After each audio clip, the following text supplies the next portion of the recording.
welcome everybody to Good Movies Podcast. Uh, it's a we just kind of do random movie talk here and talk about pop culture a little bit and physical media. Joining me as always is Kenny from Kenny's Movie Palace, and we got Katie from Katie's. What's your official channel name? I always forget. I'm sorry. You got a couple of different Instagrams, and I never can Yeah, it's remember. I think Katie Warman's movies, Nightmare and Cats. Okay. Kind of puts all my Katie's personality and likes into one, I guess. I don't know.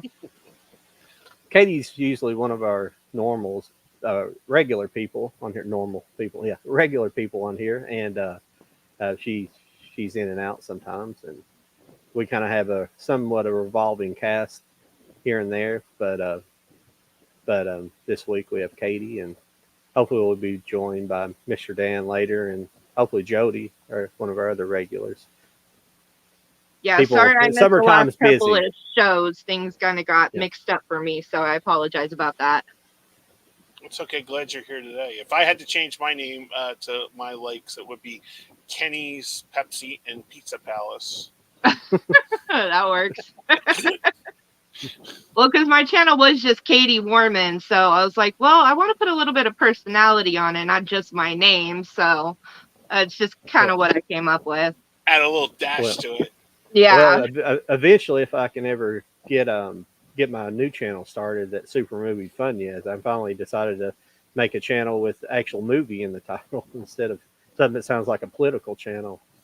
Everybody always liked low IQ media, but it's just it'd be better if I was doing political, and I'm just not good enough to do political commentary. I enjoy it, but I'm not I'm not good enough to be doing that myself. People just get pissed off all the time. Yeah, no, that's people take that stuff seriously. Yeah. I also have a Facebook blog that I do daily. It's TVs, movies, music, and stuff on Facebook. I'll send you the link, Katie.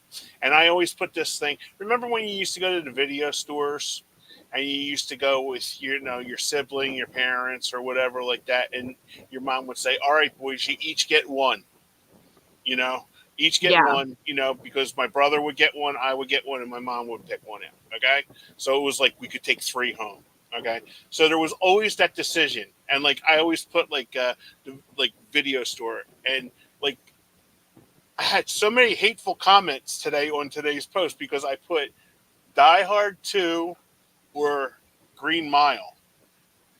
And they're like, they're not even the same type of movies. And I'm like, didn't you ever go into the video store in the 90s and you had that choice? All right, boys, you have to be, because my mom would always say that to me and my brother. All right, boys, choose. Do you want Green Mile or, Die Hard? What's your decision?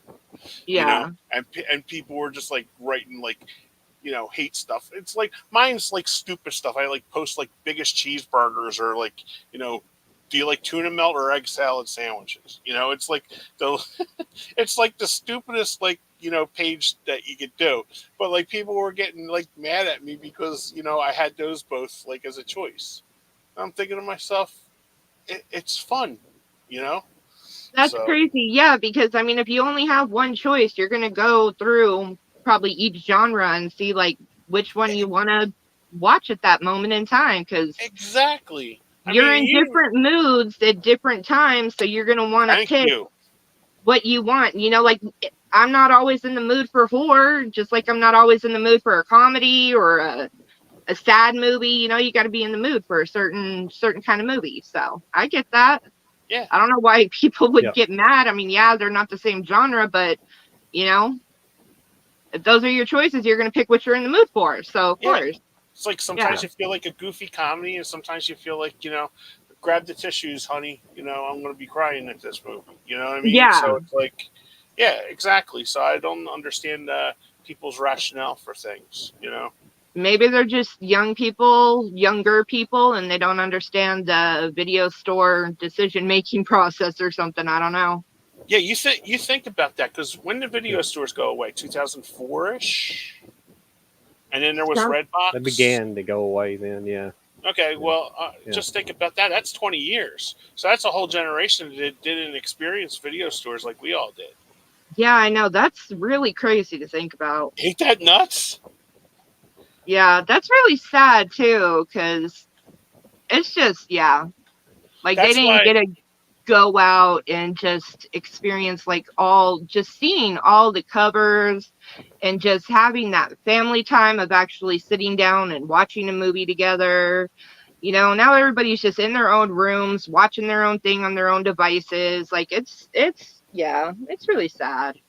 And I think that's why the people of our generation always like. I didn't really get into horror until a couple of years ago. Okay, to be honest, when I started watching you and Brian and Bryce, all those guys on the YouTube, and it was like, and I didn't really get in. But if you remember, if you went back in like the 80s and 90s, all the great cover arts were for Yeah, the horror movies. Like I remember renting Reanimator. I didn't know what the hell Reanimator was, but the cover was awesome. yeah, exactly. So you kind of Excuse me. you kind of lean towards that, and then when you got it home, it was like, what am I? I remember my brother renting Basket Case for the first time because of the cover. We had no Yeah. idea. We didn't read the back of it. We just seen the I know cover. It was you. like, that's interesting. Yeah, Yeah. that doing the video store rental thing really was judging the movie by the cover. But when you're Yeah. not actually supposed to do that, never judge a book by a cover, but you judge the movie by the cover. Yeah. Like just the Well, cover, it looks so awesome, you just get it no matter what it is. well, that was exactly the purpose of them. There was a lot of just bad movies, and that's how they sold them. Through Yeah, those covers. yeah, And we exactly. we came off of like the 70s era of like vinyl record covers as well, or you Yeah, had a lot of over the top vinyl. Not saying the 60s didn't, but the 70s were probably kind of the pinnacle of vinyl record. The crazy cover arts with like Led Zeppelin and just a bunch of those, and Yes. I had no idea who yeah, Yes was or yeah, Genesis, but they had always great covers. And I remember our next door neighbor. He always had like the vinyl cover, the albums, and we would. He was friends with with my aunt, so we would go over there and we would draw the covers. I mean, I remember the Genesis album, Trick of the Tail, where they had just a line of people. We would be, trying to draw the album cover. The same with Journey Escape when that came out. You know, oh, yeah, the good old times. yeah, yeah. The prog rock, they were probably the best covers. And my dad, whenever in the 70s, he built a chopper. Well, it wasn't like a big stretched out chopper. But he built a motorcycle. Then he had the Boston spaceship on the gas oh, tank, that's cool. and the paint was like this blue and red color. It's like kind of it was sharp. I never knew the Yeah. Boston album cover was a guitar. Well, If you, this was the original Boston album cover. The one you remember, it had the spaceship. It's more of yeah, a well, cartoonish if you look spaceship. at the spaceship as a guitar, Yeah. Oh yeah. I didn't know that. It Yeah. wasn't until like about 10 years ago somebody Yeah. on Facebook said, I was this year old when I found out that this was a guitar, and it's Oh yeah. basically a guitar turned upside down with the city Oh of yeah. Yeah. Boston. Oh, okay. Yeah. So the more you know. Yeah. Right? Yeah. That's funny. But um, did anybody?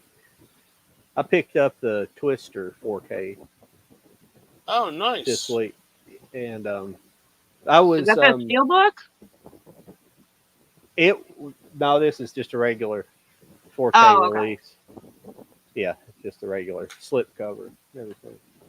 It was, I believe, it was offered at Walmart as a steel book, and I didn't realize that until, well, I pre-ordered it through Amazon like a month ago, Oh, okay. and then like the day before it came up as saying it's not going to come into the 22nd of this month. So they evidently sold out and didn't have enough to send me one. Oh, wow. And so I got on Walmart and Walmart had it. but they had sold out of their steelbook of it. I didn't really care. I just wanted. I'll be perfectly honest with you. I just like the regular 4K look Look, at those. Yeah, the slip. I just like that black. It just looks and steelbooks are starting. I think the steelbook was going to be like $40 too. They went up so much in price that I don't I don't really like fooling with them too much anymore unless it's something I really, really, really want. And yeah, they What's actually. Oh, sorry. Go ahead. no? I was just going to ask you, Katie. What's the obsession with steelbooks? Because I personally don't get it. I honestly don't get it either Oh, because most of the movies that I buy that are on Steelbook, I actually already own. So I honestly have no explanation for it. For me personally, I don't know what it is. I just love them for some unexplainable reason. Because I mean, I understand like the artwork. I love, that's part of it, but that's not necessarily all. I don't know. I can't really explain it because I honestly, I know you're all about 4K, John, and everything, but me, I, I I think my eyesight is just not that great that I just, or maybe it is because just the 4K player already upgrades the DVDs and the Blu-rays that I just don't even see a difference between them. That I don't know. I just don't care about 4K is for 4K purpose. I just get it could be a DVD steelbook and I'm happy. So it's yeah, just, I don't know. But Walmart is putting out Texas Chainsaw Massacre from, I think it's 2010, and then Leatherface, Wolf Creek, um, Cannibal Rising. Shit, what are the other ones? There's like 2 or 3 other ones, all on Steelbook for $22.95. oh, wow. yeah, Yeah, so of course I want to get all of those. Those are also all horror titles. So I think they're doing that, getting ready for yeah, Halloween. But they're like a black and orange looking kind of color. So they all got like that same kind of color scheme, but they look beautiful. So, but yeah. As far as 4K goes, it's also unfortunately the oh crap, we got some comments here. Hi, Sydney. I'm sorry, everybody. I missed your guys' comments. I forgot to pull the menu up. But as far as 4K, I can tell a difference. But I've had cataract surgery, and I have like pretty clear lenses. So before then, I it was hit or miss. But once I fixed my eyes were fixed, could see a huge difference. But it's also just like Blu-ray, where when they first started coming out, you have like rush job transfers that aren't that good, and you might as well there might as well not been ever put on. It might as well not have been put on 4K. And but the but sometimes like the audio track is a heck of a lot different. That's where you know a movie that has big sound, it'll really shine with the audio transfer. It really comes okay. out with like Dolby Atmos and stuff like that. For it's like get some of the movies like what movie did I what movie oh like the Blues Brothers, like that soundtrack was massive on the 4K transfer, and I mean it's just like got a lot of music and high speed chases and stuff in it. It's just amazing. But the reason why I bought steelbooks to begin with, especially the 4K steelbooks, was at first whenever the 4K first started coming out, they could be anywhere from 20. They were like about $27 to $30 for just a regular. Then the steelbooks, like at Best Buy, would be like $32.99. So the price difference wasn't. So I just collected the 4K steelbooks. That's why I got into them. But actually, I have to kind of well, I'm not disagreeing with you. It's whatever artwork you like. I like original artwork, original movie poster artwork, I do too. and that's where they a lot of times on the steelbooks they vary away from that, and they do something original, which is cool. But that's why I like that Twister, because that's original poster art. and Okay. and like UHF came out, and it was the same way. You got like the original movie poster art with it, and I really like that. Yeah. Kind of the reason why I don't actually go for the slips a lot of the time. Yeah. Um, How's it going, Sydney? if I can find one with a slip that's close by. Yeah, Katie would probably see that more than we would, right, John? Well, I've heard it's good, but I have not. I'm Which one? actually Maxine. Huh? Oh, Maxine, yeah. Yes. I actually have not watched Pearl yet. I have it, but I haven't watched it, and I think I've only watched X like one time so far. So I need to get on that. But I don't have. But the reason why I don't like the ones with slips, is because it's the same exact artwork that's on the slip, that's on the artwork cover on the sleeve. Yeah. And I like it to be different. Like, I think that should be the whole point of having a slip. If it's the same exact artwork, like, what is the damn point? In my opinion. So that's why I go more for a steelbook than I will ever go for a slip. But and some of them are like stunningly beautiful, like the Wicker Man, the Lionsgate Wicker Man. Like, oh my God, that is just absolutely gorgeous.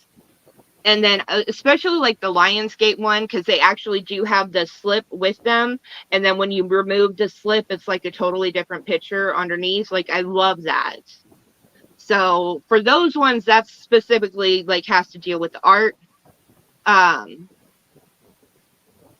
And I think it also might just be because, I already have so many movies that it's another way to collect the same movies I already have again, because, this way I can buy them, but just in a new way, if that makes any sense. Yeah. Hey, Dan. Hey, how are you? Sam. Hello. Hi, Katie. How are you? Hi. Good. How are you? Good. Hey, John. How are you doing? Doing well, thanks. Been a while. Yeah. Just got back from the airport a couple minutes ago. So good. Thanks for having me. Thanks for coming.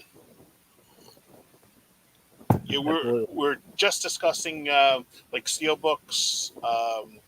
I know you're like me, Dan. Do the steelbooks. You're happy with what you get, and Katie's like that too with DVD and stuff like that. Yeah, I do have a couple. I mean, I've seen a couple on. I don't know if I've ever bought a new one. Maybe I have. Maybe one or two. I think I just bought one recently from Walmart. I can't remember what it was when they had their section out. But I've gotten a couple used ones. So, you're kind of taking a chance because it's like, is it going to have a dent or not? But I've got Scarface, Texas Chainsaw Massacre that has like the meat on the back of it. And I think I have Saving Private Ryan Steelbook. But those three were all used. So those are the only ones you have? And then I just bought a new one. It may have been I think it was a Cronenberg movie. I forget which one. Recently. Shivers or something? No, oh no, wait. Yeah, I think it was Shivers. They had Shivers at Walmart, and I think I got that steelbook. Decent price, so I got it.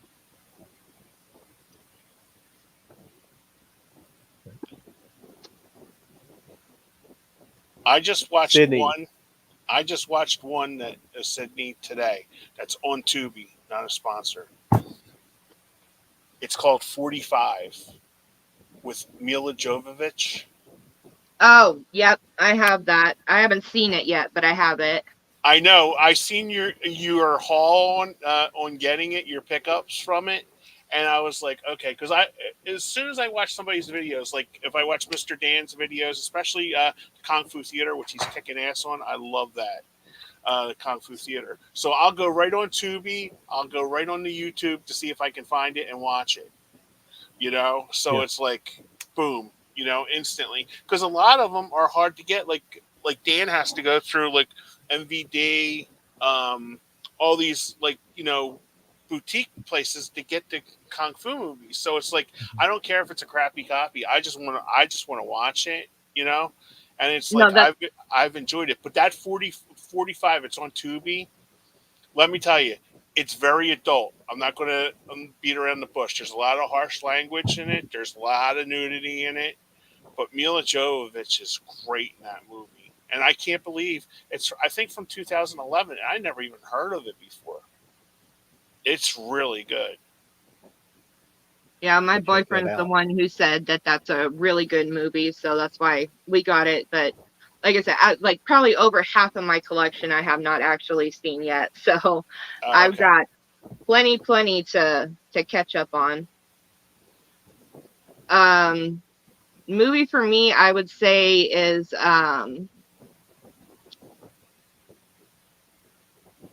of course, now I just lost it. If either one of you guys want to go, I'll go last so I can try to think of the name again. What do you got, Dan? Let's see. I'll go with, I mean, I've got some really obscure ones. I love this movie called Till Human Voices Wake Us with Guy Pearce. And I have that movie. It's with Helen Bonham Carter too, right? Helen Bonham Carter, yeah. Yep. Yeah. It's a moody, kind of a strange movie. But I don't know, I really like it. That's a good one. And then from Kino a while back, I got The Silent Partner from the 70s. Yes. 70s.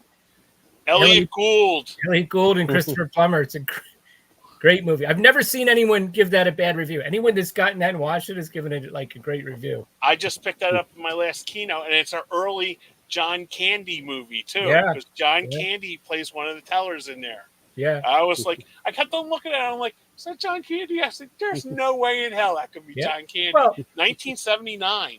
Yeah, you figure back then. I mean, Andrea Martin was in Black Christmas, so they were before they all sort of coalesced in SCTV. They were trying their hand at different things and trying. Right.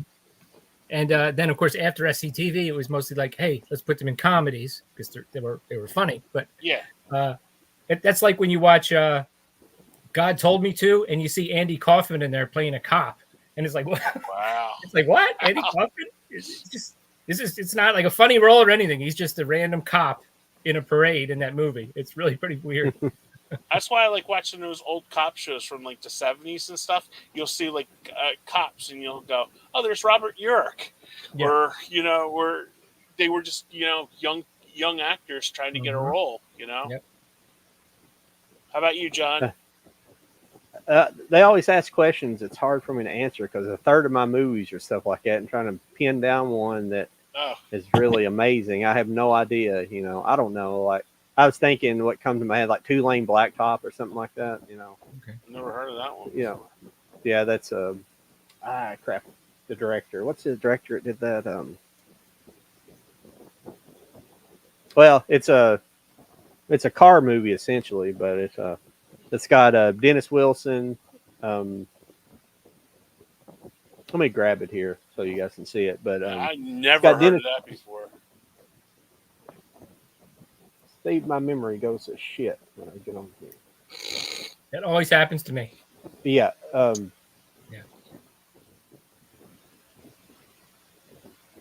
you think of yours yet, Katie?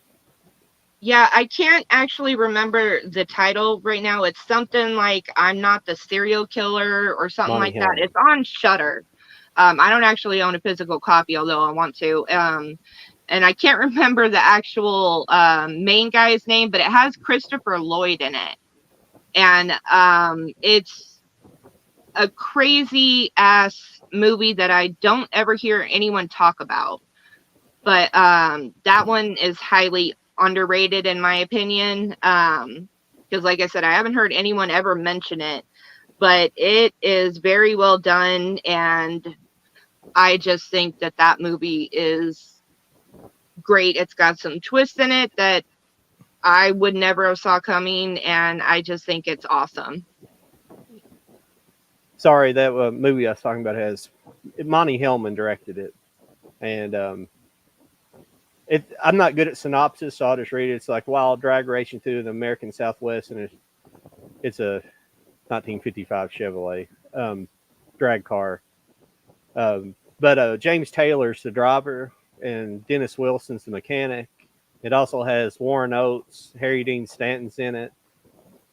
Wow. And but Warren Oates' character name is GTO because he drives a GT. I don't know if he ever has a name.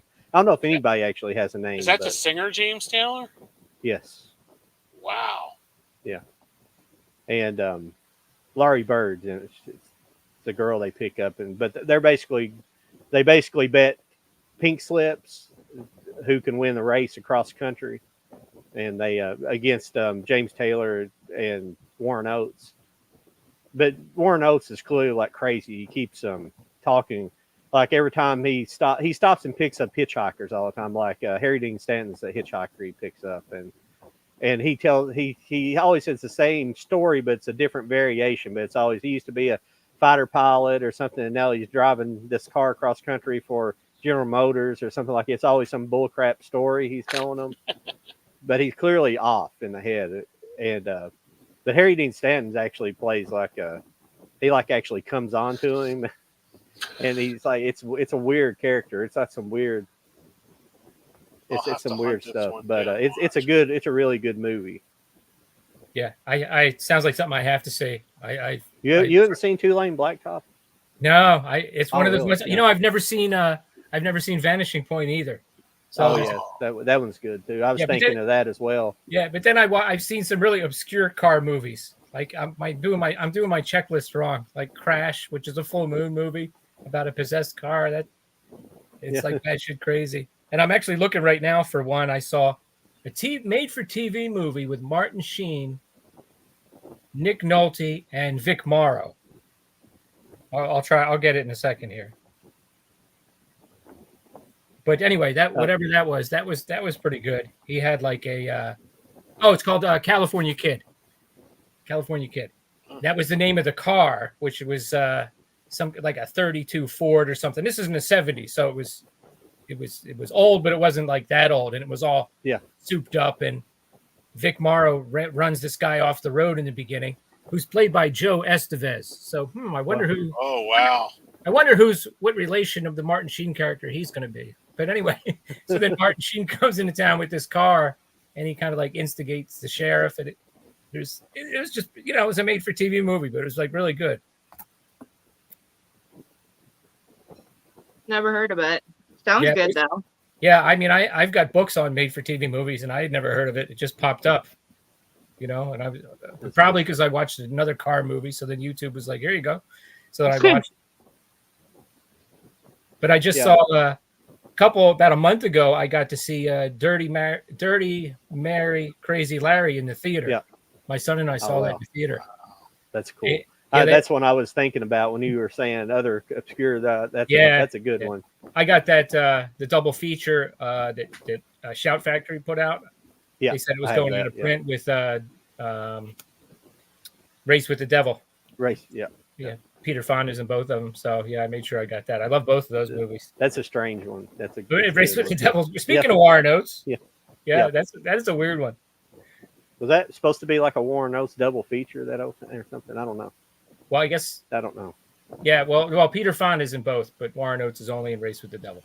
Yes. Wait. Yes. Yeah, that's right. Yeah. Oh, for some reason I had Two Lane Blacktop in my head when I said right. feature. Yeah. Right. Yeah. I just saw Warren Oates in an episode of The Rifleman from the 50s. I've never seen him so young. He was young in that, but I love that guy. See here. Yeah, Katie, Warren Oates was the guy in Stripes that gave Bill Murray a hard time. You're the thumb. Remember, he's the one that said, "Settle down, Francis." Sergeant Holka. Sergeant Holka, thank you. I couldn't have. I honestly barely remember Stripes. Oh, okay. Yeah, I know I've seen it, of course. Come on, Katie. I know, I'm terrible. It's been years since I've seen so many of these movies that I've only seen like once, maybe twice, and seriously, like all of it is gone now. It's terrible. think Sydney just needs to be our producer and come up Right. with Yes. questions because she Thank you, Sydney. Good questions. yeah, Well, mine goes. she has good Star questions. Wars. Mine Star Wars. It begins with Star Wars. That changed my whole Yeah, look on movies. that was huge. Yep. Yeah. Oh, I- when Dan said the 32 Ford, if everybody listening don't know what that is, if you've ever seen the George Lucas movie American Graffiti, the yellow car in that movie is a 32 Ford. oh, okay. The coupe the main character drives around, the really good looking car. That's a 32 Ford. Yeah. I hope I'm not wrong about. I could actually be wrong about the make and model of the car. The front of it just reminded me of that. So that's why I said it. But I don't know. You can look up a picture. And the Even in the ZZ thumbnail, Top you can see car, if you're familiar with the ZZ Top car that they were famous with, the red car they're famous with, that's a 34 Ford. Oh, okay. It's a slightly different. It's a little bit different than the 32. The 32 had the grill in the front straight up and down, and the 34 had like a sweeping hood and sweeping fender. Sorry, I'm nerd. I know car. But that was my dad's favorite movie. Like, my dad's not a big movie guy. That's why I had to do everything on my own when it come to movies, because my parents not really into. My mom watches movies, but she watches stuff from she watches like the Lifetime movies and stuff. So, but my dad, I don't know, him and his friends went and saw that like 4 or 5 times in the theater. And my grandfather owned a Chrysler dealership, so we've been around drag racing. So I've been around racing and cars my whole life. So, that's cool. That's cool. Yeah. Well, that's one of the reasons why Star Wars was such a big. I mean, it would have been huge anyway, but the fact that my dad just walked into my room one day and said, because he read about it in the paper, and said, "We're going to the movies," and I had no idea even what it was, because it was just starting to take off. Because he was not a science fiction or horror fan that really, but he read about it. He probably saw Alec Guinness was in it, and he decided to take me, and it just totally blew me away. I would have to say, oh, go ahead, Kenny. No, I was just gonna say, I was 7 when I seen it, and it was just like that first scene when the ship comes, and when you're used to watching a TV on a 13-inch black and white TV, with rabbit ears, that scene just like, I remember sitting there and my mouth just being agape, because I could not it just kept going and going.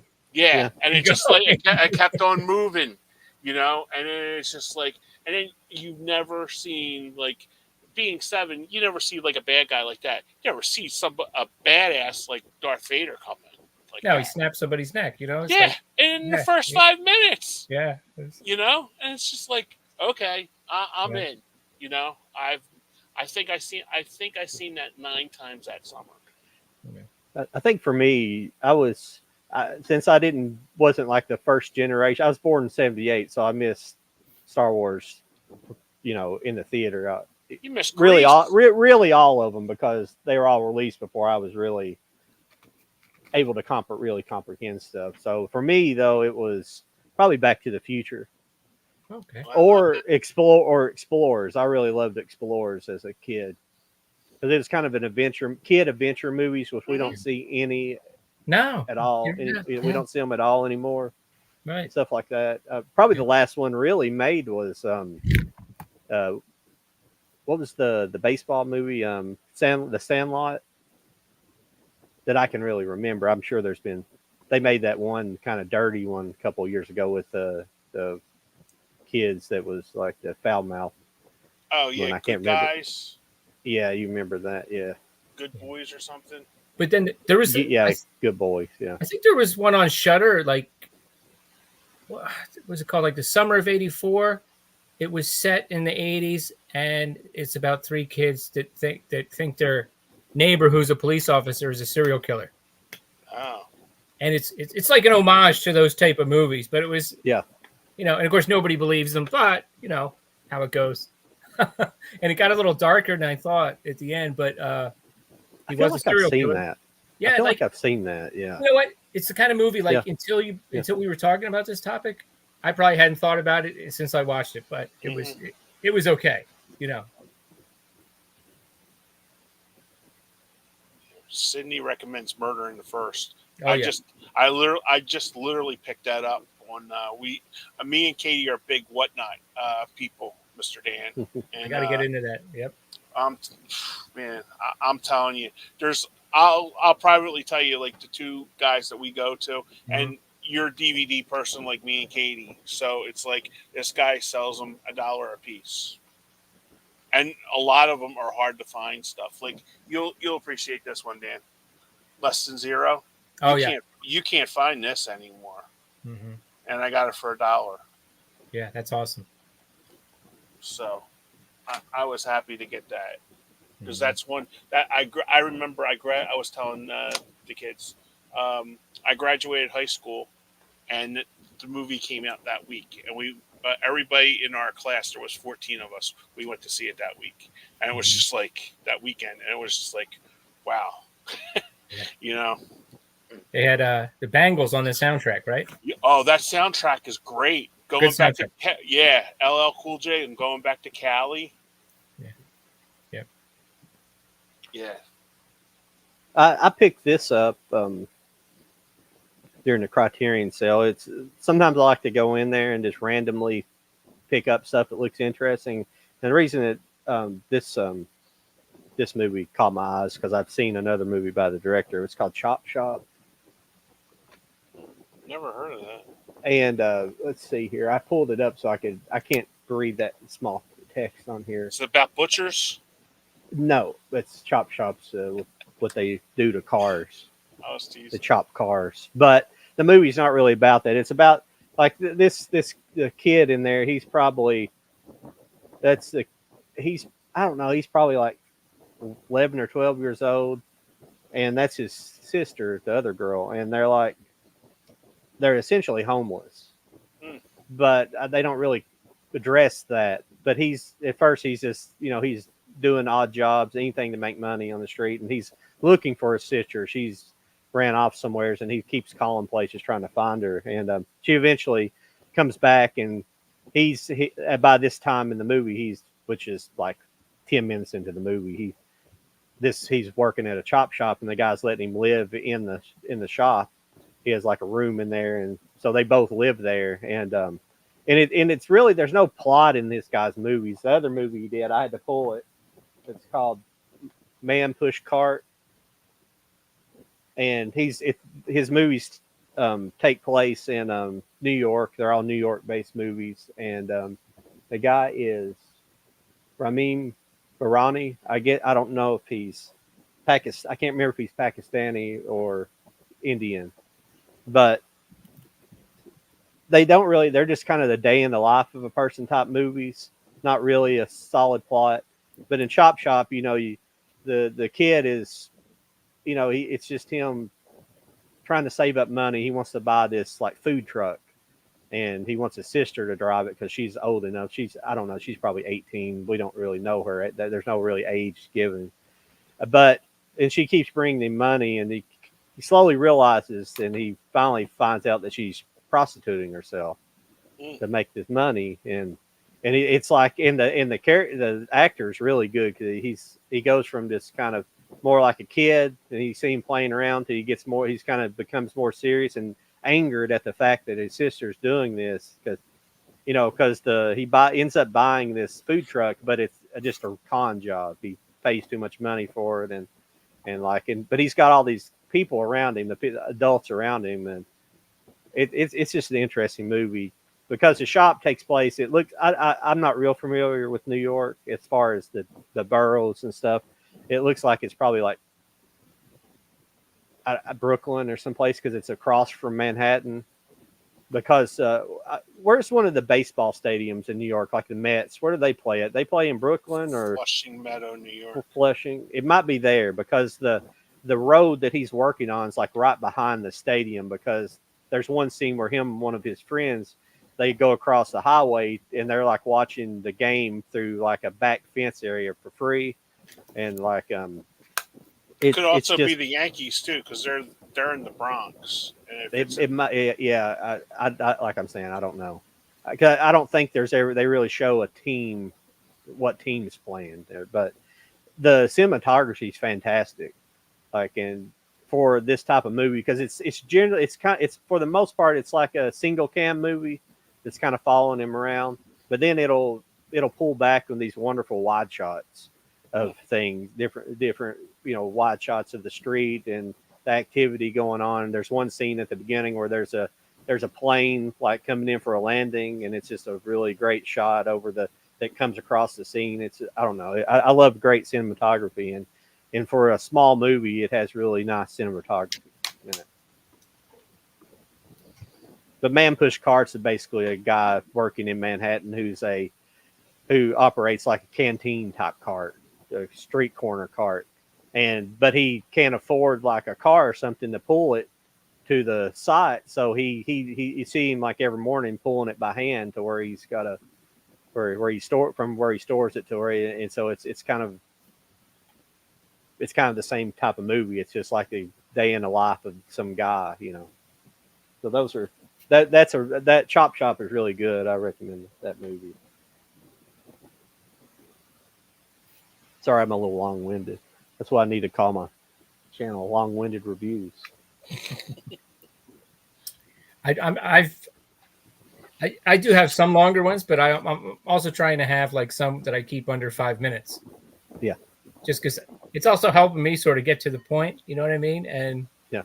And like my Day the Earth Stood Still one, there wasn't a whole lot, there wasn't that much to say about it, so, but I got my eyes on like 5 minutes for a lot of videos now. Good Lord, I don't know how many Billy Bob Thornton movies I've seen. I'm serious. I don't know if I've seen that many Billy Bob Thornton movies. To name 3. Sling Blade. Yep. And I've seen what was the astronaut movie? The Armageddon. Farmer. No, the Astronaut Farmer. Astronaut Farmer. Yeah. Yeah. Yeah, I've seen that. And was he in Armageddon? Mm-hmm. Yeah, he was. Is he the main guy? Oh yeah, is he the main guy? In, Mission Control. Yeah. Oh, okay. So then Armageddon 2. Is there Armageddon 2? Yeah. Or not 2, but I mean as well. As also. Oh, okay. Yeah. And then A Simple Plan. He's in that. That's a good one. Oh, that's a good one. Yeah. He's good in that. That's a good role. Yeah. The other one I liked don't think I know that movie. Yeah, that's a Sam Raimi movie with Bill Paxton too. They're brothers. Yeah, it's really good. I apologize to anybody out there. The Ramin Barani, he's just American. He was born in North Carolina. Well, I've tried to start doing that lately. I hate when people call people Japanese American or African American. If you're born in America, you're American. Because like when I was in the hospital after I got my transplant, there was a girl in there, and I thought she sounded like she sounded Native American. And I asked her, and she was like, "Oh, other people asked me," but she was from California. She was from Los Angeles, and she was like, she was Asian American. But I was like, she's like, "Well, I'm from Los Angeles, I was born in Los Angeles." So, well, you're just regular old American then. Well, that's like I'm infatuated with Orson Welles. Dude's from Kentucky. I always thought he was from like Britain or something, No. I knew he's American, but I didn't know he's from Kentucky though. Yeah, he's from Kentucky. I didn't know that. Mm-hmm. Same with Johnny Depp, but Depp's got this like funky accent that he uses with his voice, and I always thought he was from like maybe New England, not New England, New Zealand or something like that. He's also from Kentucky too, so it's just like I don't know. Harry Dean Stanton, we were just talking about. Technically, he's actually listed from my hometown. And, he says West Urban. It says West Urban, Kentucky, but Urban's tiny. So there's no East and West Irvin. It's just there is a West Irvin. It is called West Irvin, but it's not. It's the same. It's about a third of a mile away from what Irvin. That's cool. But, They have a but he wasn't born here. He wasn't born there. I don't know why he listed it there. Yeah, he was born like in. I think he was born like in West Virginia or West Virginia or something like that. But they moved when he was young because I think he went to school at the University of Kentucky before he went into the Navy. And that's about all. About all I know about his early life before he came back from the war and started acting. Or maybe he went to University of Kentucky after I don't really remember, but yeah, that's cool. You know, a lot of actors back in the days, they would just make up their own accent to cover their background. Like Cary Grant just kind of made up his own style of speaking to sort of cover up his sort of humble beginnings. You know? Yeah, that's interesting. Yeah. Yeah, I had no idea like where Dean Martin was from either. Yeah, I remember until I watched his biography on Max. I was like, "Whoa, okay." You got. I know where he's from because of the Dean Martin roast, where Don Rickles is like, he goes, "Where are you from in Ohio?" And he names some town, and he goes, "No, Steubenville." And he goes, "Does it matter?"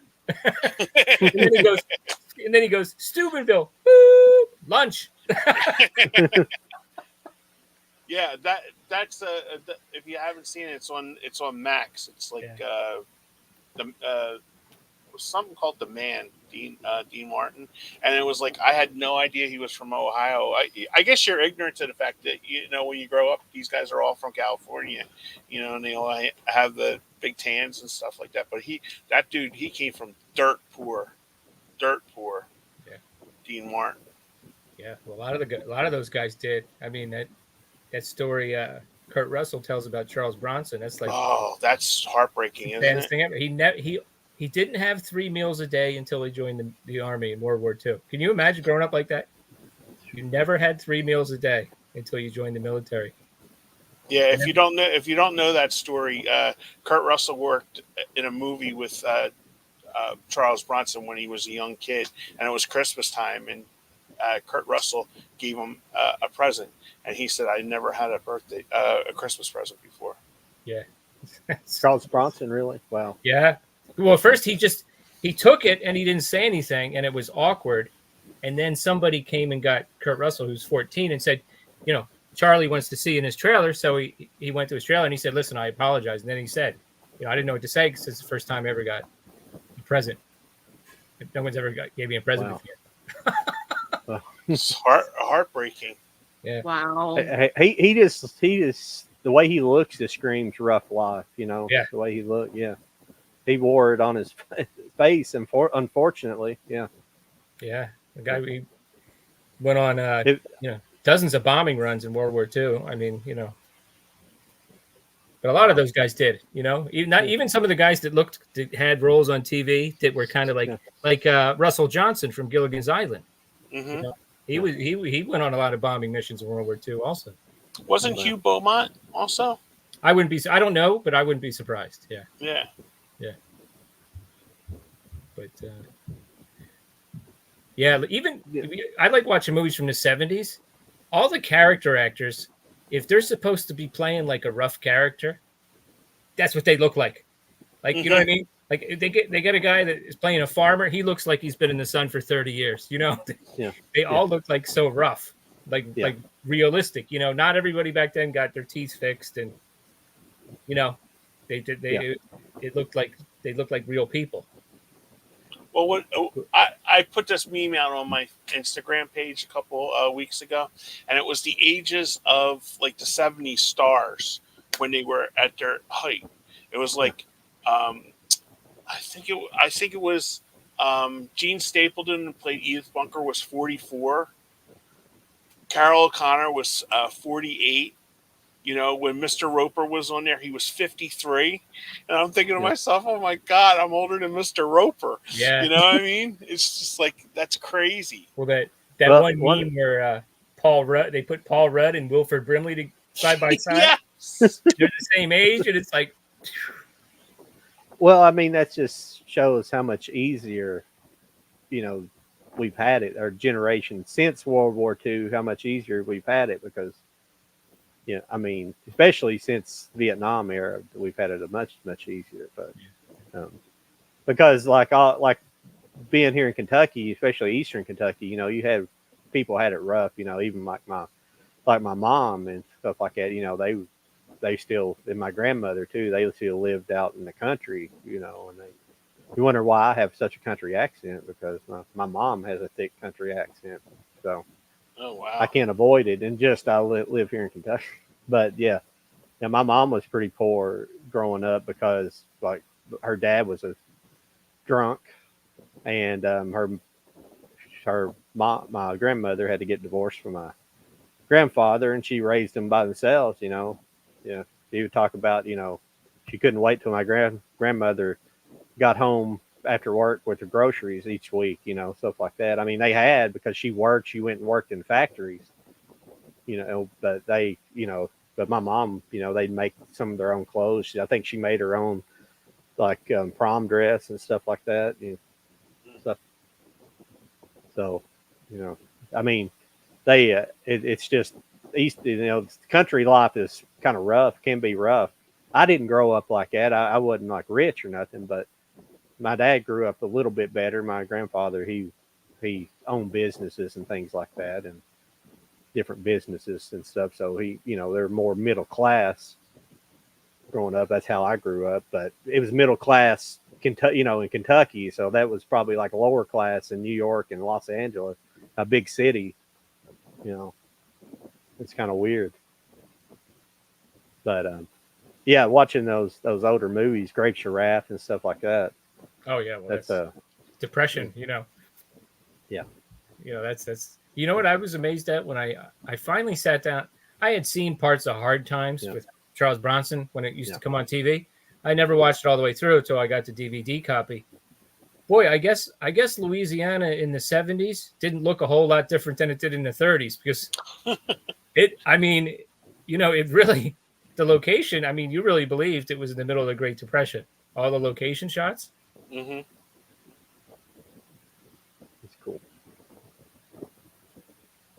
I do have a good story from my grandfather, my mom's father. I never really considered him my grandfather because my mom had a stepdad, and my mom didn't take him around because he was my real grandfather. He died in like 1987 of cancer because he was a drinker and a smoker. So but she said at one time that he made moonshine, and they found out the police were going to come and raid him, so they sunk the still in a pond behind the house. They had a pond, so they sunk all the steel in it. So I thought that was pretty funny. So your grandpa was Uncle Jesse from the Dukes of Hazzard. Yeah, I guess. Yeah. Well, that was a whole nother like sort of subgenre in the 70s, like a subgenre like moonshine movies. Yeah. There's a good one with John Saxon. I think it's Moonshine Express, maybe, or something like that. But that's a lot of horror movies in the 72 where they would find their way into some little hick town somewheres and get slaughtered, or get chased by some backwoods deliverance type people. Yeah, get off the main highway. Yeah. that was a lot of the those kind of movies were I don't know if they would consider them B movies, but they were like the drive-in movie stuff, the grindhouse drive-in movies. I don't know what they considered them, but they were always fun to watch, though. Yeah. Those ones from back then actually looked way too real. Yeah. Like Last House on the Left compared to the remake. Like that is a completely different movie from, I think it was right from the 70s, the original. Mm-hmm. Yeah. That one looks way too real compared to the remake from the 2000s. Like they're not even in the same genre. Yeah. It's even the remake of Texas Chainsaw Massacre with R. Lee Ermey, that one, which is pretty good. And I think, they kind of tried to make it kind of gritty, but you can't match the original as far as that goes. Yeah, and I know there's I Spit on Your Grave. I've never actually seen the original, but I've seen the remake, so I can only imagine what the original was like, because I've seen Last House on the Left, so I can only imagine. Yeah, the original, it's rough. It's rough stuff. Yeah. And the one I would really actually like to see, but I refuse to because of the real parts of it, is Cannibal Holocaust.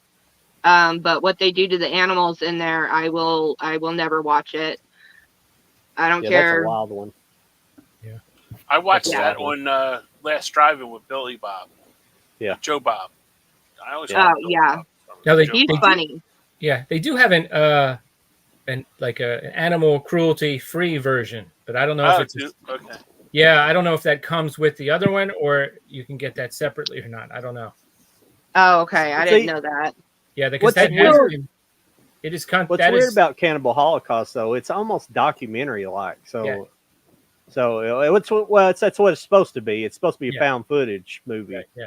So. Yeah, it's supposed to be. It was portrayed as real because he was taken to court and everything like that because they thought it was actually real, like a snuff film and all that kind of stuff, and all that kind of is. Yeah, that whole situation was crazy. But what they did to the animals, that was real though, and I'm against that. So that's why I refuse to watch it. I don't want to support that. Now, what about? I never remember the name of this movie. The Australian movie. It's got Donald Pleasance in it. About a teacher that gets stuck in this town in the middle of nowhere. And Australian towns in the middle of nowhere are just as bad as our towns in the middle of nowhere. They're just as bad. But he can't get out of this town, and he falls in with these guys who have nothing to do, and they go out drinking. And there's a scene where they go out and they go hunting kangaroos, and all of a sudden, I'm seeing scenes of real kangaroos being shot. Well, apparently they have an actual scheduled hunts to thin the population, so they went out and they filmed part of that and put it in the movie. Interesting. Oh God. Yeah. But it's something that the government was doing to reduce the population because they're the same as deer here. If they just let them go, you got more highway fatalities and everything. But they're called Wake and Fright. Wake and Fright. That's it. Yeah. Okay. That's a weird. That's a strange movie. Oh. But if you're watching that, you got to be ready for that. That's terrible, though. I mean, just I don't know. What is it, Faces of Death or whatever, that has some real shit in it too. I don't want to watch that. With the monkeys and stuff. Yeah, no. My I can handle people just fine, but when it comes to the animals, like in I Am Legend, sorry, spoiler for anyone who hasn't seen it, but when the dog, I cried my eyes out. But Will Smith or whatever, I don't remember exactly. I don't think he dies at the end or whatever, but I could care less about him. It was all about the dog. Yeah. And could barely get through Pet Cemetery 2 because how the stepfather or whatever is treating the dog, the cop guy. That one particular scene where he's really going after the dog or whatever. Yeah, I had to stop it because I couldn't take it. It's just, and I hate that part in horror movies too, because it's almost in every horror movie there has to be that's the first sign of trouble is when the animal dies, because they just got to build it up. Yeah, I think there's a lot of people that got turned off from No Country for Old Men for that reason, because it had that scene with the dogs in it, where he has to shoot the dogs. Yeah. I don't remember that part actually. I just remember him with the air canister. It was one of the was it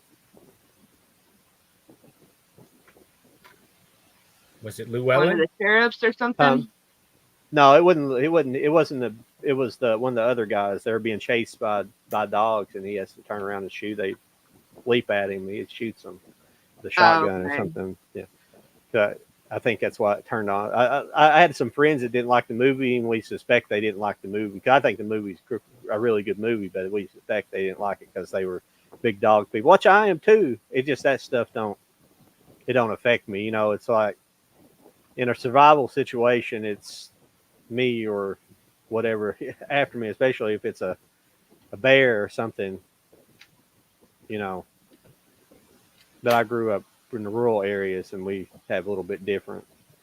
Yeah. But Yeah, I don't agree everybody with that. has their. I don't agree with non-senseless or I guess needless killing of animals. Like that one governor that got in trouble here recently that was supposedly going to be Trump's vice president or Oh was yeah, suspected, and then she was supposedly killed the dog just because it wasn't a good hunting dog or something. So she just killed it, and yeah, everybody that's silly. I've Yeah. never killed an animal, myself. Like I went hunting once, like back when I was like 13, and I killed a squirrel, and I felt so bad, you know, because it was just being curious. It come up. I was sitting down on the side of a road, and it came hopping up and jumped up on a tree, and he looked around at me, and I shot him, and he was just being curious, and I felt bad after that. I couldn't hunt anymore. Now in a survival situation, I could hunt, you know. If I had to hunt for my survival, yeah, it's a different story. But I don't like hunting for sport. Yeah, no. Yeah. No, I agree for survival because that's what they do as well. They hunt to kill and to survive and everything like that. But for sport, I don't agree with. Yeah. Or just I'm a huge animal lover, so I don't agree with a lot of just. You guys remember that movie? A friend of mine reminded me of it a while ago. He did a review of it. Bronco Juggalo, his channel. Plague Dogs. Remember that? It was an animated movie from the 70s. I haven't watched it. I have it. Yeah. I just bought it recently because. Oh, really? So yeah, some other guys were talking about it because it's made by the same guy that did the same. It's not made by the book's written by the same guy that wrote Watership Downs. Yeah, I think the animation style's kind of similar, right?